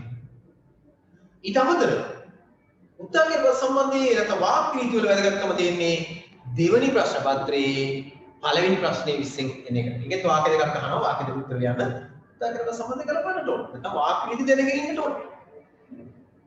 එහෙනම් පළවෙනි ප්‍රශ්නේ, දෙවෙනි ප්‍රශ්නේ, තුන්වෙනි ප්‍රශ්නය, පස්වෙනි ප්‍රශ්නේ කියන ප්‍රශ්න දෙවෙනි ප්‍රශ්න පත්‍රයේ ප්‍රශ්න 4කට මෙන්න මේ වාක්‍ය රීති හොඳ දසක වාක්‍ය රීති දෙන්න ඇත්තටම ළමයි අපේ භාෂාවේ ලේඛනය හොඳ නැගින්නේ නැහැ. කලින් කතා කරලා තියෙනවා නේද? අපේ මේ දියුණු භාෂාවක නම නෙමෙයි ලේඛනය කොට නැගෙන්නේ. ඒතර ලේඛනය කියලා කියන්නේ මොකක්ද? අපේ මුලින් නිකුත් කරන ශබ්ද සංකේත බවට පත් කරලා ලියා දානවා. අපි ඒවට කියව අකුරු කියලා. ඒතකොට අපේ ලේඛනය කොට නැගෙන්නේ අන්නේ සංකේත නැත්නම් අක්ෂර එකතු වෙලා හැදෙනවා අක්ෂර එකතු වෙලා හැදෙනවා වචන නැත්නම් පද කියලා කියනකොට මේ පද එකතු වෙලා හැදෙන මොනවද? පද වලින් හැදෙනවා පද එකතු වුණාම හැදෙනවා වාක්‍ය එකතු වුණාම හැදෙනවා මොකද්ද? අන්න වාක්‍ය හැදෙනවා රචනය කියලා විභාගයේ තියෙන රචනය විතරක් නෙවෙයි. උනේම රචනාමය ස්වභාවය එකක්. ඒක මොනවද? අපි මුලින් නිකුත් කරන ශබ්ද අපි සංකේත ඒවට සංකේත කියලා කියන සංකේත වල අපි සිංහල කියන අක්ෂර කියලා. ඒ අක්ෂර එකතු වුණාම නිවැරදි අක්ෂර එකතු වුණාම දැන් නිවැරදි වචන හැදෙනවා. නැත්නම් පද හැදෙනවා. ඒ නිවැරදි පද ටික හැදුනොත් තමයි උදාකරක සම්බදාලි නිවැරදි පද අක්ෂර වින්‍යාසය ආදී නිවැරදි විදිහට පද හැදුනොත් තමයි නිවැරදි වාක්‍ය හැදෙන්නේ. නිවැරදි වාක්‍ය හදන්නේ කොහොමද? අන්න ඒකට තමයි මෙන්න අපි කතා කරන වාක්‍ය රීති ටික ඕන. ඒකට තමයි උත්තරකයට සම්බන්ධ වාක්‍ය රීති ටික අවශ්‍ය කරන්නේ. ඒකට තමයි වාක්‍ය රීති ටික ඕන. වාක්‍ය රීති ටික අපිට වැදගත් විභාගයේදී විතරක් නෙමෙයි අපේ සාමාන්‍ය ජීවිතේ. සාමාන්‍ය ජීවිතේ. අපි ඕන තරම් අපි ලේඛනමය කාර්යවල යෙදෙනවා. අපි ලියනවා. ලියුම් කියලා අදහස් කරේ මේ සාමාන්‍ය අපි යම් අවස්ථාවක කරගන්නේ ලියන දේවල් පොත් ලියන්න ලියන්නේ නැහැ කවුරුත් නේද? පොත් ලියුම් දකින්නත් අවශ්‍ය නේද? පොත් ලියුම් ලියන්නේ නැහැ දැන් ටොක් කියලා ඔබ ඉවරලා සරංගාලය වුණේ අය සද්දයක් ඔච්චර. ඒකනේ අපි දැන් වෙලා තියෙන්නේ. නමුත් ඉතිරි ඉස්සරහට මේ පොත් ලියන්නේ නැත්නම් නිතර දෙවියනේ ලිපි ලියන එක කරා නම් මේක ඉතින් කිරින්නේ නැහැ. දැන් ලිපි ලියන්නෙම නැහැ. ඒ වෙනකොට තාක්ෂණික භාවිතා කරනවා. කියන්නේ මේ සම්බන්ධතාවය ද්විතීය සම්බන්ධතාවයකට පත් වෙනවා. ඒක කොහොම නමුත් අපි දන්නවනේ. ඒ වුණාට අපිට වෙන ලේඛනීය කාර්යන අපිට නිදවන්න වෙනවනේ. අන්නේ ලේඛනීය කාර්යනකට අපිට උත්තර කරන සම්බන්ධ ඉගෙන ගන්නවා. වාක්‍ය වලින් තමයි රචනයක් දුන්නේ. රචනයක් කියන්නේ රචනය කියන්නේ ඕනෑම රචනයක්. විභාගෙ දින රචනය නෙමෙයි කියන්නේ. ඒක නිසා මතක තියාගන්න. يعني වාක්‍ය රීති අපිට අතිශය වැදගත්. මොන මම දැන් කිව්ව මොනවද දෙන්නේ? දෙවෙනි ප්‍රශ්න පත්‍රයේ පළවෙනි ප්‍රශ්නයට වාක්‍ය රීති වලින් අහනවා. දෙවෙනි ප්‍රශ්න පත්‍රයේ රචනාව වාක්‍ය රීති වලින් ලියන්න පුළුවන් වෙන්නට ඕන හොඳ ලකුණක් ගන්න. දෙවෙනි ප්‍රශ්න පත්‍රයේ සාරාංශයට වාක්‍ය රීති අදාළයි.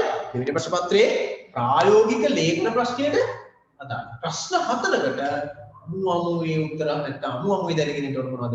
මේකේ වාක්‍ය රීති දෙක. ඔව්. අමුමේ උත්තර ලියන්න.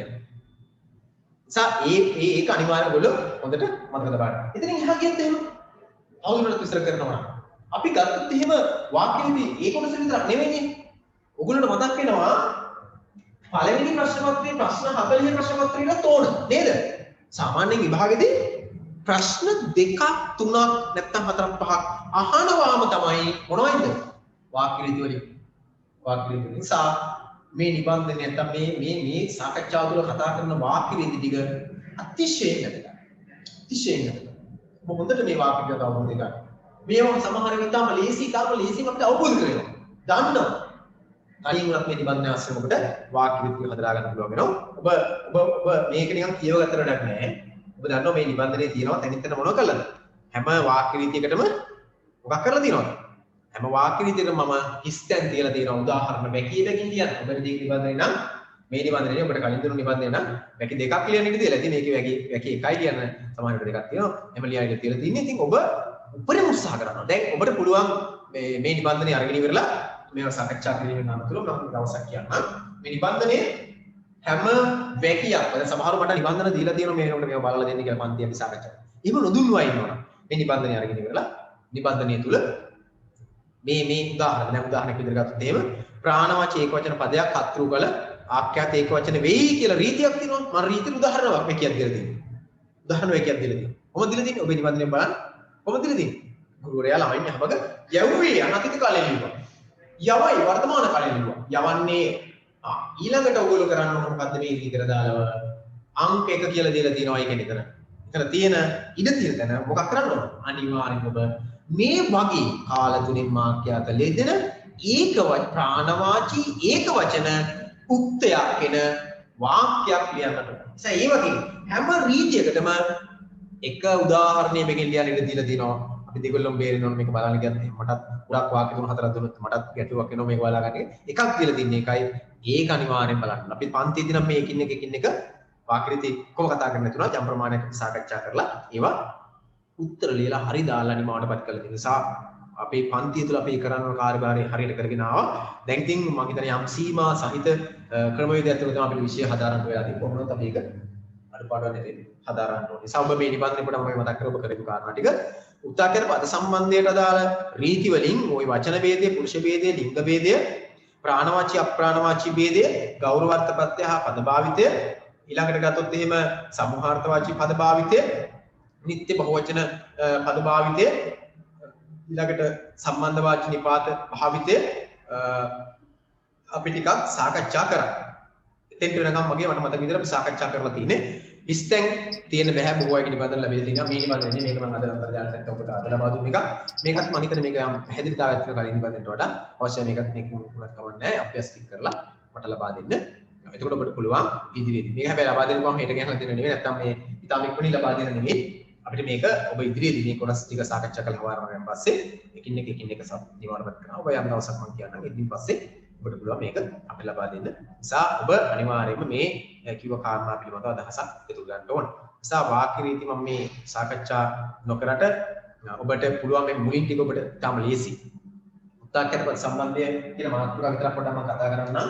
මේක කතා කරොත් එහෙම උත්තේයි උත්තේ නැත්නම් උත්තේ කියලා කියන්නේ අපි දන්නවා වාක්‍යයක උත්තේ කියලා කියන්නේ මොකක්ද?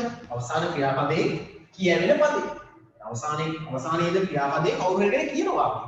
ඒ වාක්‍යෙ උත්තේ කියලා කියන්නේ අවසාන ක්‍රියාපදේ කියන කෙනා. අපි දන්නවා නේද? මේක මතක් කරගන්න එක අපි මේ කරන්නේ. ඒක අපි දන්නවා. ඒතර අවසාන ක්‍රියාපදයෙන් කියන උක්ත වර්ග දෙකක් තියෙනවා. උක්ත වර්ග දෙකක් තියෙන මොනවද උක්ත වර්ග දෙක? කර්තෘක්තේ වෙන්න පුළුවන් කර්තෘකාරක වාක්‍ය. ඔන්න කර්මයුක්ත වෙන්න පුළුවන් කර්මකාරක වාක්‍ය. උත්තර අවසාන ක්‍රියාපදයෙන් කියන උක්ත වර්ග දෙකයි මොනවද? කර්තෘක්ත කර්මයුක්ත. කර්මකාරක වාක්‍යය උක්තේ වෙන්නේ කර්මය. දන්න. එහෙනම් අවසාන ක්‍රියාපදේ කියවෙන පදේ හෙවත් උක්ත වෙන පදය ගලපන්න ඕන කොහොමද? උක්තේ ආඛ්‍යාතයෙන් ගලපන්න ඕන කියන එක. ආඛ්‍යාතය කියලා අපි දන්නවා මොකක්ද? මතක් කරගන්න ගන්න. ආඛ්‍යාතය කියලා කිව්වේ අවසාන ක්‍රියාපදේ. එතකොට උත්පාක්‍යද පද සම්බන්ධය කියලා කියන්නේ මොකක්ද? මෙන්න මේකයි අතර සම්බන්ධතාවයක් ගොඩනගා ගන්න ඕන. මොකක් කරන්න ඕනද? සම්බන්ධතාවයක් ගොඩනගා ගන්න ඕන. මේ සම්බන්ධතාවය හරියට ගොඩනගන්නේ නැතොත් වාක්‍ය මොකක් කරනවද? වැරදිනවා. නැත්නම් වැරදි වාක්‍යයක් වඩපත් වෙනවා. වැරදි වාක්‍යයක් වඩපත්. නිසා උක්තයයි ආඛ්‍යාතයයි මනාව ගැලපීම අතිශයින්ම වැදගත්. බොහෝ අය ඕක තමයි යනවා. මේක රීතියක්ම නෙමෙයි. මේක මූලික සිද්ධාන්තයක්. වාක්‍යයේ මූලික සිද්ධාන්තයක්. වාක්‍ය රීති පස්සේ අපිට හමු වෙනවා.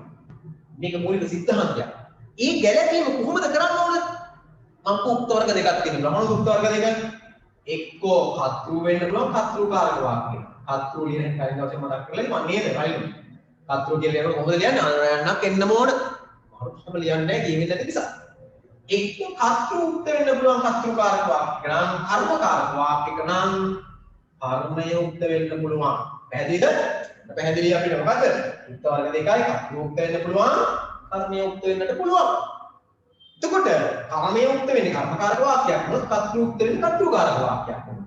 උපමනම මෙන්න මේ දෙකොල්ල අතර සම්බන්ධතාවය මොකක් වෙන්නට ඕනද? ගැලපෙන්නට ඕන. අපි ගලපන්න බැන්නේ නැතුන මොකෝ වෙන්නේ? පෑහෙන්නේ නැත්තම් මොකෝ වෙන්නේ? පවතින්නේ නෑ, වැරදි, වර්ධිනවා. සම්බන්ධතාව මොකක් වෙන්නද? මනාව ගැලපෙන්නට ඕන මොන සම්බන්ධතාවද? මෙන්න මේ උක්තාර්ථයන පද සම්බන්ධතාවය. කොහොමද මේක ගලපන්නේ කියලා කතා කරලා මේක අවසන් කරමු මෙතනින්. ඊ තමයි උක්ත ආඛ්‍යාතයේ කර්තෘකාරක වුණත් කර්මකාරක වුණත් වැකියක වුණත් ගැලපෙන්න කොහොමද? ගැලපෙන්න කොහොමද? එක තමයි අපි දන්නවා වචන වේදයෙන් ගැලපෙන්න ඕන. වචන වේද. මොකක්ද ඒ කියන්නේ? ඒක වචන නම් උක්ත ආඛ්‍යාතයත් ඒක වචන කරනවා. ඒක වචන නම් බහුවචන නම් උක්ත ආඛ්‍යාතයත් බහුවචන කරනවා. ඉතින් මේ තව ගැලපීමක් කරගන්න ඕන මොකද්ද? ප්‍රාණවාචීද අප්‍රාණවාචීද රීති අනුරීති කීයක් තිබුණද මෙතනදී? අනුරීති තුනක් තිබ්බ මතකද? මොනවද අනුරීති තුන? එක තමයි ප්‍රාණවාචී ඒක වචනයක් උක්තේ වුණොත් ආඛ්‍යාතේ ඒක වචන කරනවා. දෙක ප්‍රාණවාචී බහුවචන උක්තයක් ප්‍රාණවාචී බහුවචන පදයක් උක්තේ වුණොත් ආඛ්‍යාතේ බහුවචනය කරනවා. වචන වේදී තුන්වෙනි රීතිය මොකද්ද? අප්‍රාණවාචී නාම පදයක් ඒක වචන උනත් බහුවචන උනත් ආඛ්‍යාතේ වෙනවා. ගලපන්න ඕන. කොහොමද ගලපන්නේ? අන්න ගලපන්න ඕන. කර්තෘපද කර්තෘකාරක වාක්‍යක කර්තෘපදයක් යන පදයයි කර්මකාරක වාක්‍යක කර්මපදයක් යන පදයයි ගලපන්නට ඕන වචන ભેදය. හරිද? හරි. ඊට පුරුෂ ભેදයක් කතා කරලාදී මම ඉක්මන් කරන්නේ ඒකයි මේකට පැහැදිලි කරන්න මෙයා ගැන අපරාධ නිසා. ඊළඟට මම කියනවා. ඊළඟට පුරුෂ ભેදය ගන්න. අපි පුරුෂ ભેදය වචන ભેදය පුරුෂ ભેදය. පුරුෂ ભેදය. පුරුෂ ભેදය මොකක් කරන්න ඕනද? වාක්‍ය ගලපන්නට ඕන. මොකද ගලපන්න ඕන පුරුෂ ભેදයෙන්. ඒ කියන්නේ කර්තෘකාරක වාක්‍ය නම් කර්තෘපදයක් යතේ පුරුෂ ભેදයෙන් ගලපන්න ඕන. කර්මකාරක වාක්‍ය කර්මපදයක් යත පදේ පුරුෂ ભેදයෙන් ගලපන්න ඕන. නැත්නම් මොකෝ වෙන්නේ? වාක්‍යයක වැරදි. වැරදි වාක්‍යයක් කියන නිසා ඊයෝ ගලපලා ගන්නවා. වචන ભેදයෙන් ගලපන්න ඕන පුරුෂ ભેදයෙන්. තාක්ෂණික සම්බන්ධය කියන්නේ නෝනෝකට. පුරුෂ ભેදයෙන් ගන්න. ඊළඟට මතක තබා ගන්න. ලිංග ભેදයෙන් ගලපන්න ඕන. ලිංග ભેදය. මොකක්ද ලිංග ભેදය? ස්ත්‍රීලිංග පුරුෂලිංග. ස්ත්‍රීලිංග පුරුෂලිංග කියලා කිව්වේ. ස්ත්‍රීලිංග පුරුෂලිංග කියලා කිව්වේ. ස්ත්‍රීලිංග පුරුෂලිංග කියලා කිව්වේ මතක තබා ගන්න ලිංග ભેදය තුන සාකච්ඡා කරන්නේ මේ ඒක වචන උක්තවලද අවස්ථාවලදී විතරයි. ලිංග ભેදය බලපාන මොන අවස්ථාවේදී විතරද? ඒක වචන උක්තයේදී විතරයි. තව එකක් දුර කරන්න ඕනේ දෙන්න. මොකක්ද ඒ දරුවෝ? ඒක වචන උක්ත නෙමෙයි ඒක වචන උක්ත පමණක් නෙමෙයි බලපන්න ඕන අනිවාර්යෙන් ඒක වචන උනාට වෙලක් නැහැ ඒක අතීත කාලම වනාගත කාලම එහෙනම් මෙන්න මෙහිම අපි කිව්වා ලිංග ભેදය බලපාන්නේ උක්තේ ඒක වචන වන ආඛ්‍යාතයේ අතීත කාලම අනතීත නැත්නම් අනාගත කාල වැකි වලට පමණයි ආපහු මතක් කරන්න මොකද උදාහරණය මොකද අදහස රීතිය ලිංග ભેදය බලපාන්නේ ඒක වචන උක්ත අතීත කාල හෝ අනාගත කාල ආඛ්‍යාත වලට විතරයි. එක උදාහරණයක් කරගන්න ගාලාකට මම කියන්නම්. ඔහු අතීත කාලෙන් නම් ගියේය යන්නේ.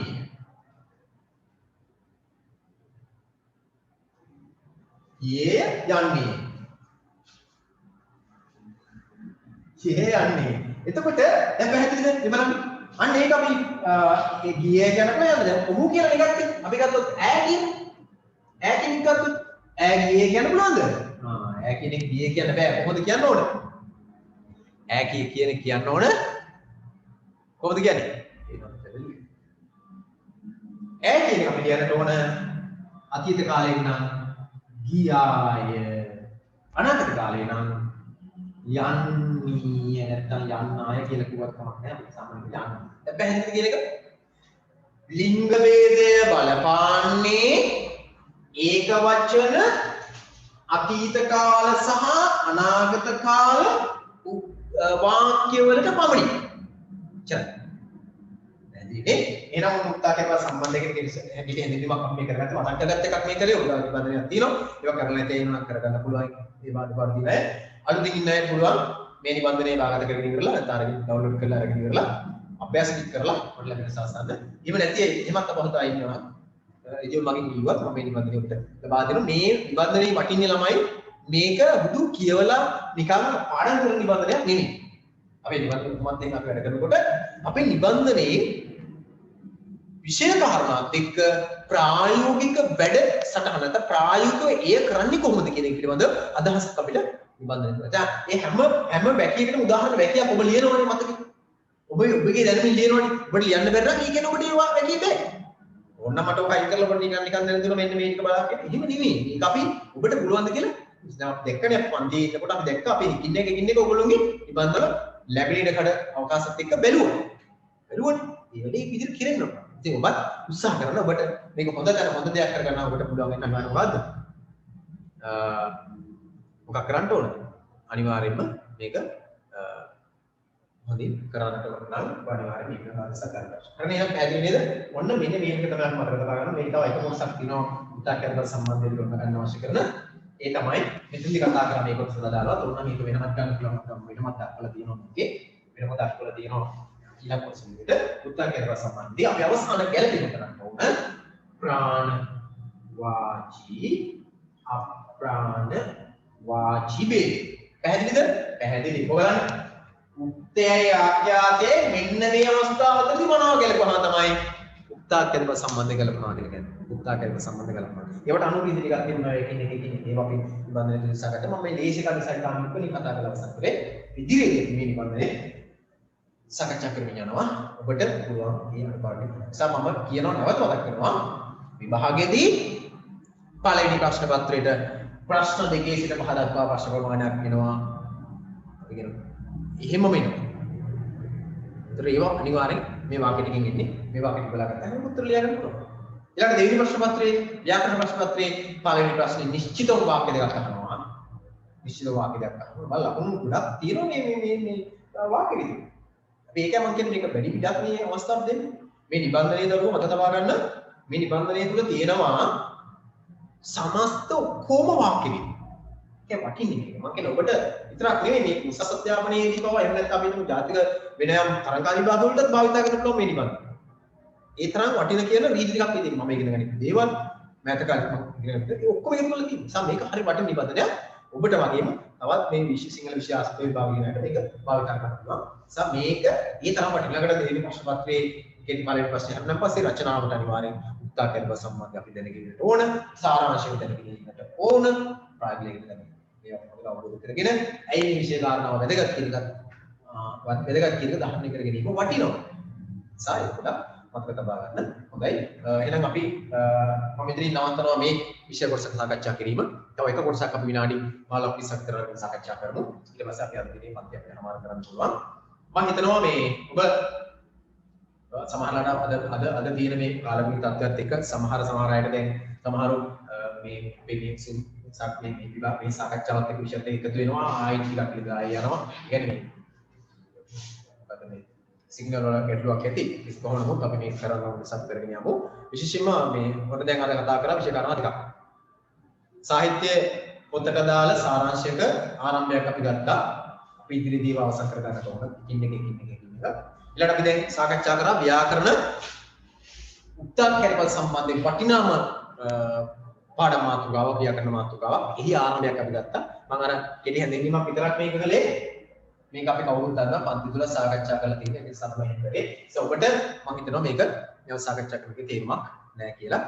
අලුතෙන් ආපු දරුවන්ටත් මේක තාම පොඩි තේරෙනවා මොකද අමාරු එකක්. මේ තාම සරල ඉසි එකක්. ඉසි මේක. ඔනේ ඔබට පුළුවන් මේක මේ ටික අවබෝධ කරගන්න. මේ ටික මම හිතනවා තියෙන සාරාංශ පොඩි බලන්න ටික. ඉතින් අපි සාකච්ඡා කරපේවත් එක අපි ඉදිරියේදී අපි මේක සාකච්ඡා කරගෙන යමු. මම හිතනවා අදට මේ කොටස ප්‍රමාණවත් ව්‍යාකරණ වලින් දැන් ඔන්න කොටස් දෙකක් පිළිබඳව අපි අදහස් කරගන්නවා. දැන් මේ ඔබ මේ කියන ශේෂ්ත්‍ර වලින් මේ ගෙදරට වෙහාගෙන මේ විෂය කාරණා ටික ඉගෙන ගන්න ඕන. නේ? අද මොනවත් නැහැනේ. සර් මොනවත් දුන්නෙත් නැහැනේ. සමහර ළමයි මම දන්නවා සිංහල විෂයේ ගෙදර ගිහින් කියනවා මේ සිංහල මුකුත් දුන්නේ නැහැ ඒ නිසා හරි টොප් 1 කියලා. එහෙම එකක් නැහැ. දැන් නම් කොහොමද එහෙම කියන්නේ? මේක මම දැන් ඇත්තටම දන්නනේ සමහර දරුවෝ තමන් කවි ටික පාඩම් කරන්න පාඩම් කරේ පන්තිදී ගන්න නිසා නැත්තම් පාඩම් කරන්නේ. යම් එක හොඳ උදාහරණයක් ගන්න මම යම් දවසක අපි හිතමු අද පන්ති සෙන්තරවල පන්ති කරා අද ආවනේ දරුවෝ දෙන්නේ තුන් දෙනෙක් ඊළඟ දවසේ එදා පිට කවි ටික දරුවෝ නැහැ ඇයි කියන නිසා එහෙම වෙන්නේ පාඩම් එහෙම කරන්න බෑ අපිට මොකද අපි දැන් ඉන්නේ තාම තීරණාත්මක කාල පුරාම අපිට විභාග ලියන්න වෙන කොහොම හරි විභාග ලියන්න අපි සූදානම් වෙනවා කියලා කියන්නේ දැන් අපිට දැන් මේ ක්‍රියාවලිය තුළ දැන් අපිට පේන මේ තාක්ෂණයත් අපිට ඔබට සමීප වෙන හැකියාවක් නැහැ ඇත්තටම පන්තිදී නම් ඔයා කරා කියලා අහලා බලලා නේද හරි දාලා ඒක ටික කරනවා දැන් කරන්න බෑ ඒතකොට දැන් අන්න යම් වගකීමක් ඔබට ස්වයංව ඔබට ලැබෙලා තියෙනවා. ඒතර ඒ වගකීම හරියට ඉටු කරන්න ඕන. ඉටු කරගත්තොත් තමයි මේ සාකච්ඡා කරන දේවල් වල ප්‍රතිඵල ලැබෙන්නේ. මම හිතන්නේ මේ දෙමාපියොත් අහගෙන ඉන්නවා නම් මේ ඒව කාරණා පිළිබඳව අමිස අදහසක් කරගන්න මේ දරුවෝ හැම වෙලාවෙම මම හිතන්නේ හැකිය උපරිම වෙලා මේ 11 වසර කියකට මේ අවසාන කාසීමාව උඩට මේක මහන්සි වෙනවා. කලින් කතා කරලා දිනවා.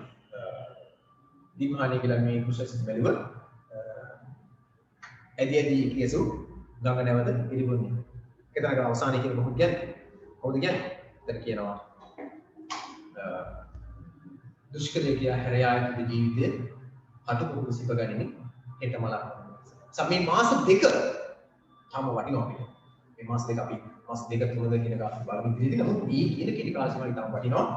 ගොඩාක් විභාගේ පරක් වෙනවා කියලා කිසිසේත් හිතන්න එපා. හෙට විභාග කියලා හිතාගෙන නැත්නම් අපිට මාසෙ මුල විභාග කියලා හිතාගෙන වැඩ කරන්න මම හිතනවා අපිට හොඳ ලකුණකට යන්න පුළුවන් එහෙම වැඩ කරගත්තොත්. එහෙනම් අපි ඒ කොටසෙදී නවත්තලා තව එක කොටසකට මම කැමතියි දැන් ඔයගොල්ලෝට මම පුරුදු වෙනවාද 16 වෙනි පාඩම වස්සානයේ කියන පත්‍යපන්ති ගන්න ඔක්කොම කතා කරන වෙලාවක් එක එකක් මෙහා අපිට කෙසේ නමුත් අපි බලමු අද වස්සානයේ යම් ප්‍රවේශයක් ගන්න වස්සානයේ පාඩම ඔබ මම අපි පන්ති මට මතකයි ඒකට එක කවියක් පාඩම් කරගන්න කිව්වේ හැබැයි මේ කාල සීමාව තුළ ඉතිරිදී ඔබ කවි ටික ඔක්කොම පාඩම් කරලා කවි 7ක් තියෙනවා කවි 7 ඔබ පාඩම් කරගන්න යුතුයි මොකද අපිට එතකොට අර මොන කවියද කියන එක මෙහෙම කරන්න ඕනේ අපි දන්න පන්ති ඔක්කොම පාඩම් කරනවා සත්‍ය හරි සරලයි දෙලෙසි විභාගෙදී ඔක්කොම බලන්න පුළුවන් නිසා මොකද ආත්ම විශ්වාසයෙන් විභාගෙට අපි යනවා මොකද අපි හරියට විශේෂ පාඩම් මොන කවිද අනිවාර්ය කවි නෑ එහෙම නෑ අනිවාර්ය ඔක්කොම මොනවද සර් මේ අනුමාන ලැබුණු සාහිත්‍ය පොත. සාන්නේ එහෙම ඉඳගෙන වැඩ කරන්න ඕනේ. ඒකත් අපිට පුළුවන් මේ විශේෂ දාලා කාරණා ටික අදාරගෙන යන්න. එහෙනම් අපි යමු ඊළඟ කොටසට සාහිත්‍යම කොටසක් අපි ඉස්සෙල්ලා කරගෙන සාහිත්‍ය ඔබ ගාව තියෙන සාහිත්‍ය පොතේ අවසාන පාඩම වල වස්සානීය පිළිබඳව යම් අදහසක් අද අපි එකතු කරගන්නවා මේ විනාඩි 15 20ක් තුළ.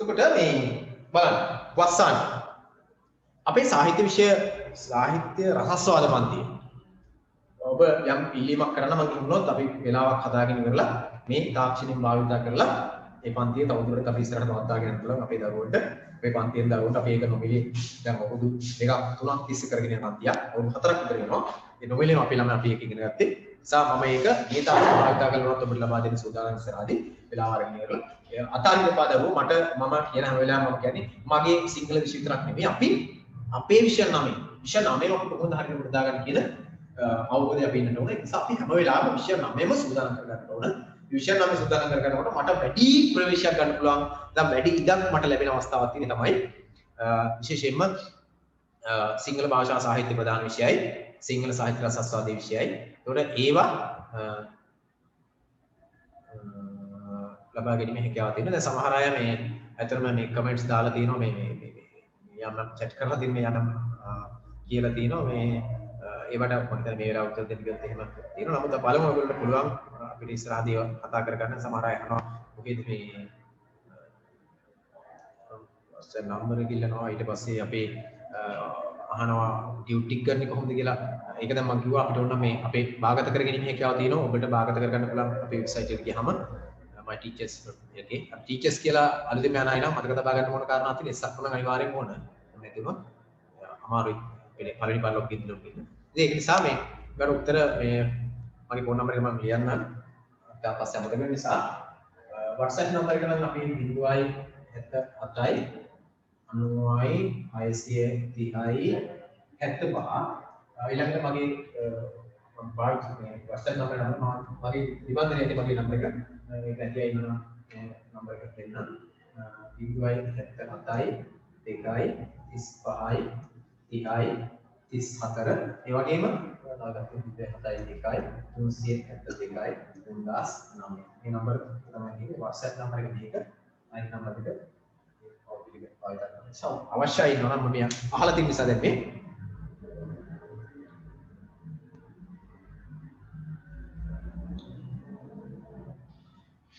බලමු ඊළඟට මේ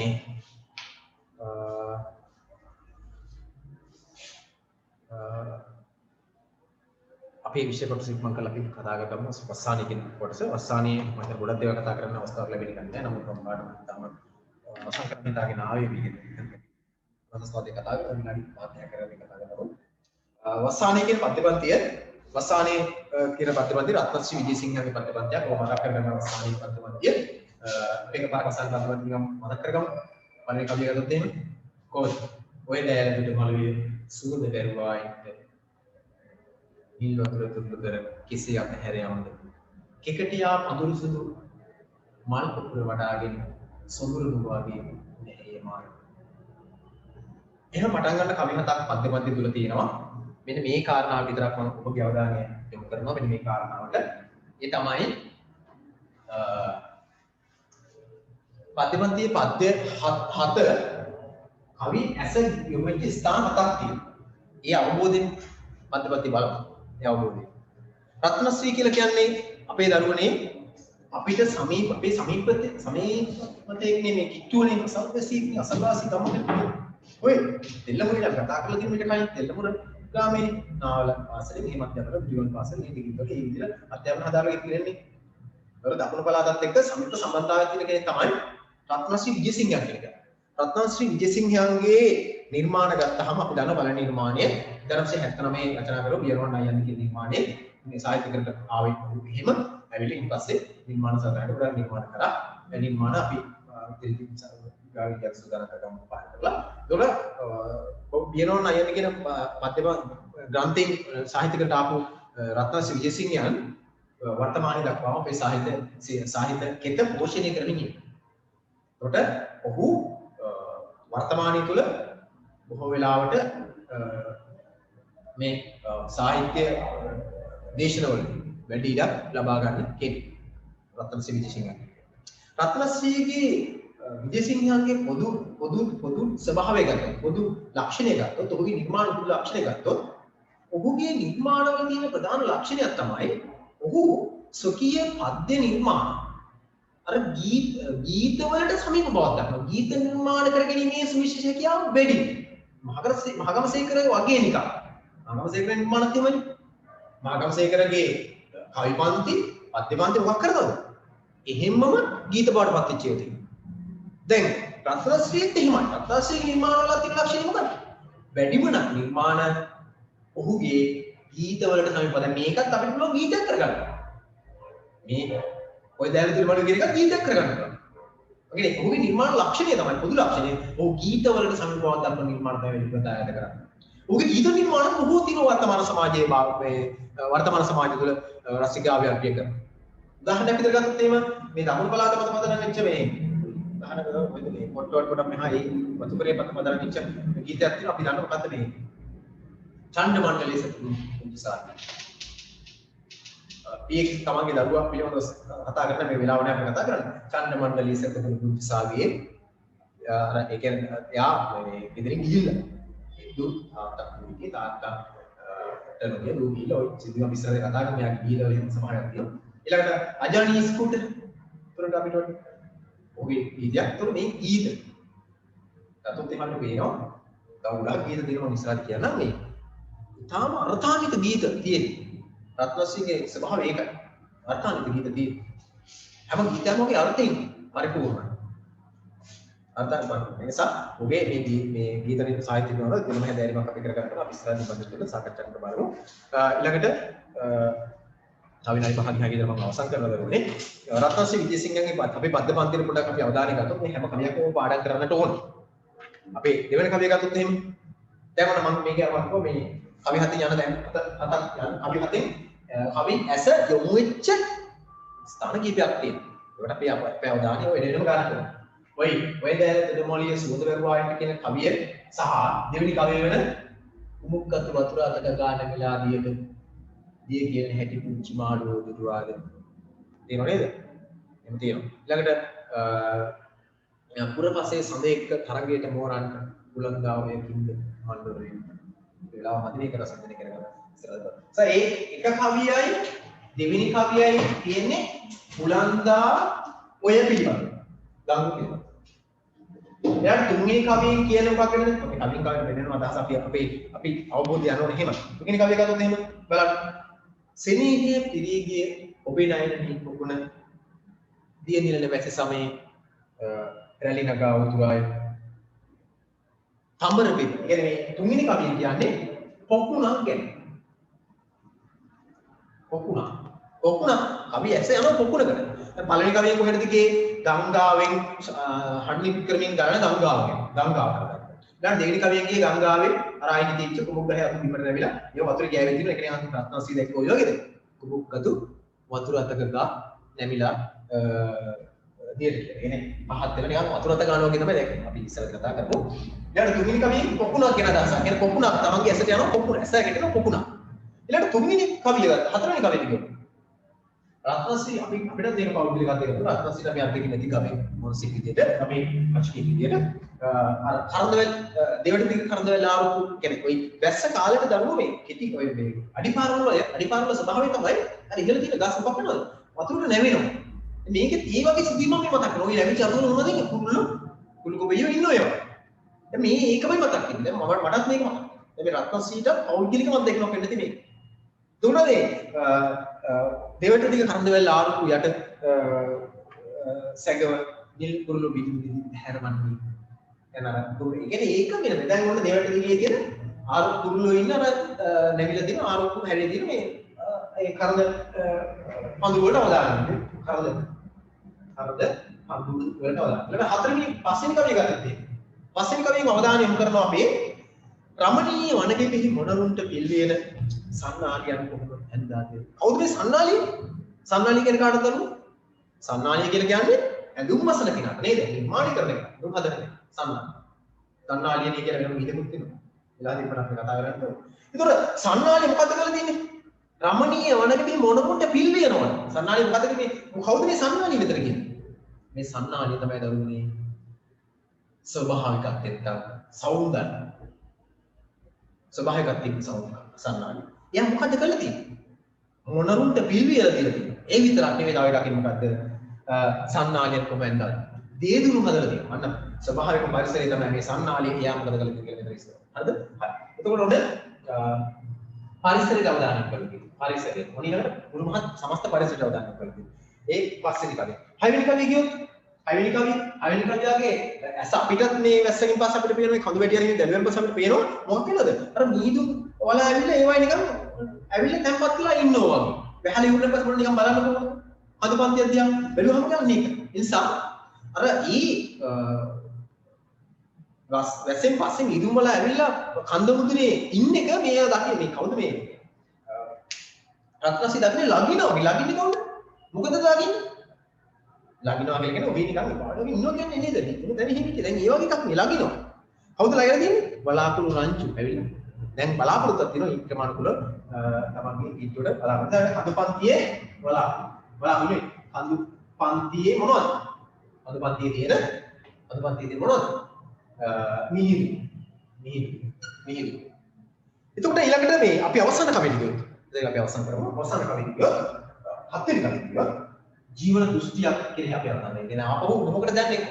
ජීවන දෘෂ්ටියකට යනවා. ජීවන දෘෂ්ටියක් එක්ක මොකටද අවධානය යන්නේ? ජීවන දෘෂ්ටියකට අපි අවධානය යොමු කරන්නේ. මොකක් ගැන ආශ්‍රයෙන්? ගංගා ආශ්‍රය. ගංගටයි අපි අවධානය යොමු කරන්නේ. ගංගට අපි අවධානය යොමු කරලා ජීවන දෘෂ්ටියක් ආශ්‍රයෙන් අපි මේක දැන් අපි මතක් කරන ඕන කවිය ඉස්සෙල්ලාම යන මුලන්දාවයට පළවෙනි කවිය දෙකකින් මේක ගැන කතා කරන්න. තුන්වෙනි කවිය යන පුණක් ගැන කතා කරන්න. හතරවෙනි කවියේ දෙවට දිග ඉදිරිය කන්දවැල් ආශ්‍රම පඳුර ගැන කතා කරනවා. ඊළඟ මුළු මහත් පරිසරය ගැන කතා කරනවා. මහා වනාන්තරය ගැන සාකච්ඡා කරනවා. ඊළඟ හයවෙනි කවියෙන් කඳු මුදුන් වල තියෙන තැන්පත් වෙලා තියෙන මිහිඳු බලාපොරොත්තු ගැන කතා කරනවා. හත්වෙනි කවියේ ජීවන දෘෂ්ටියක් විස්තර කරනවා. විශේෂයෙන්ම ගංගා කියලා අපේ පස්වෙනි සරදාර පොතේ ගිහිලා අපෝ සාම මම හිතනවා වෙලාව මැදි ඇත්තටම අපිට මේ සමස්ත කතා කරනවා. නමුත් මම හිතනවා අපි ඊළඟ දවස් මේකේ රසවින්දනයක් අපි සාකච්ඡා කරගමු. රසවින්දනයක්. උතර රසවින්දනයක් අපි මේක කොටාගෙන මේක යනවා කියනවා. එහෙනම් මම හිතනවා දැන් අද දිනේ අද මම මේ දැන් අමාර කරනවා අවසන් කරන්න හදන්නේ. ඔද ඔබට කතා කර ශ්‍රේෂ්ඨ නැත්නම් විශේෂ කාරණා පැතිකඩ තුනක් තියෙනවා. පළවෙනි අපි කතා කරා විශේෂයෙන් මතක් කරගන්නට ඕන ඔයගොල්ලෝ අනිවාර්යෙන් හදාරිය යුතු පාඩම් 16 17 කියන මේ කොටස් ටිකේ සාරාංශය ඔබ අනිවාර්යෙන් ඉගෙන ගන්න ඕන. එක.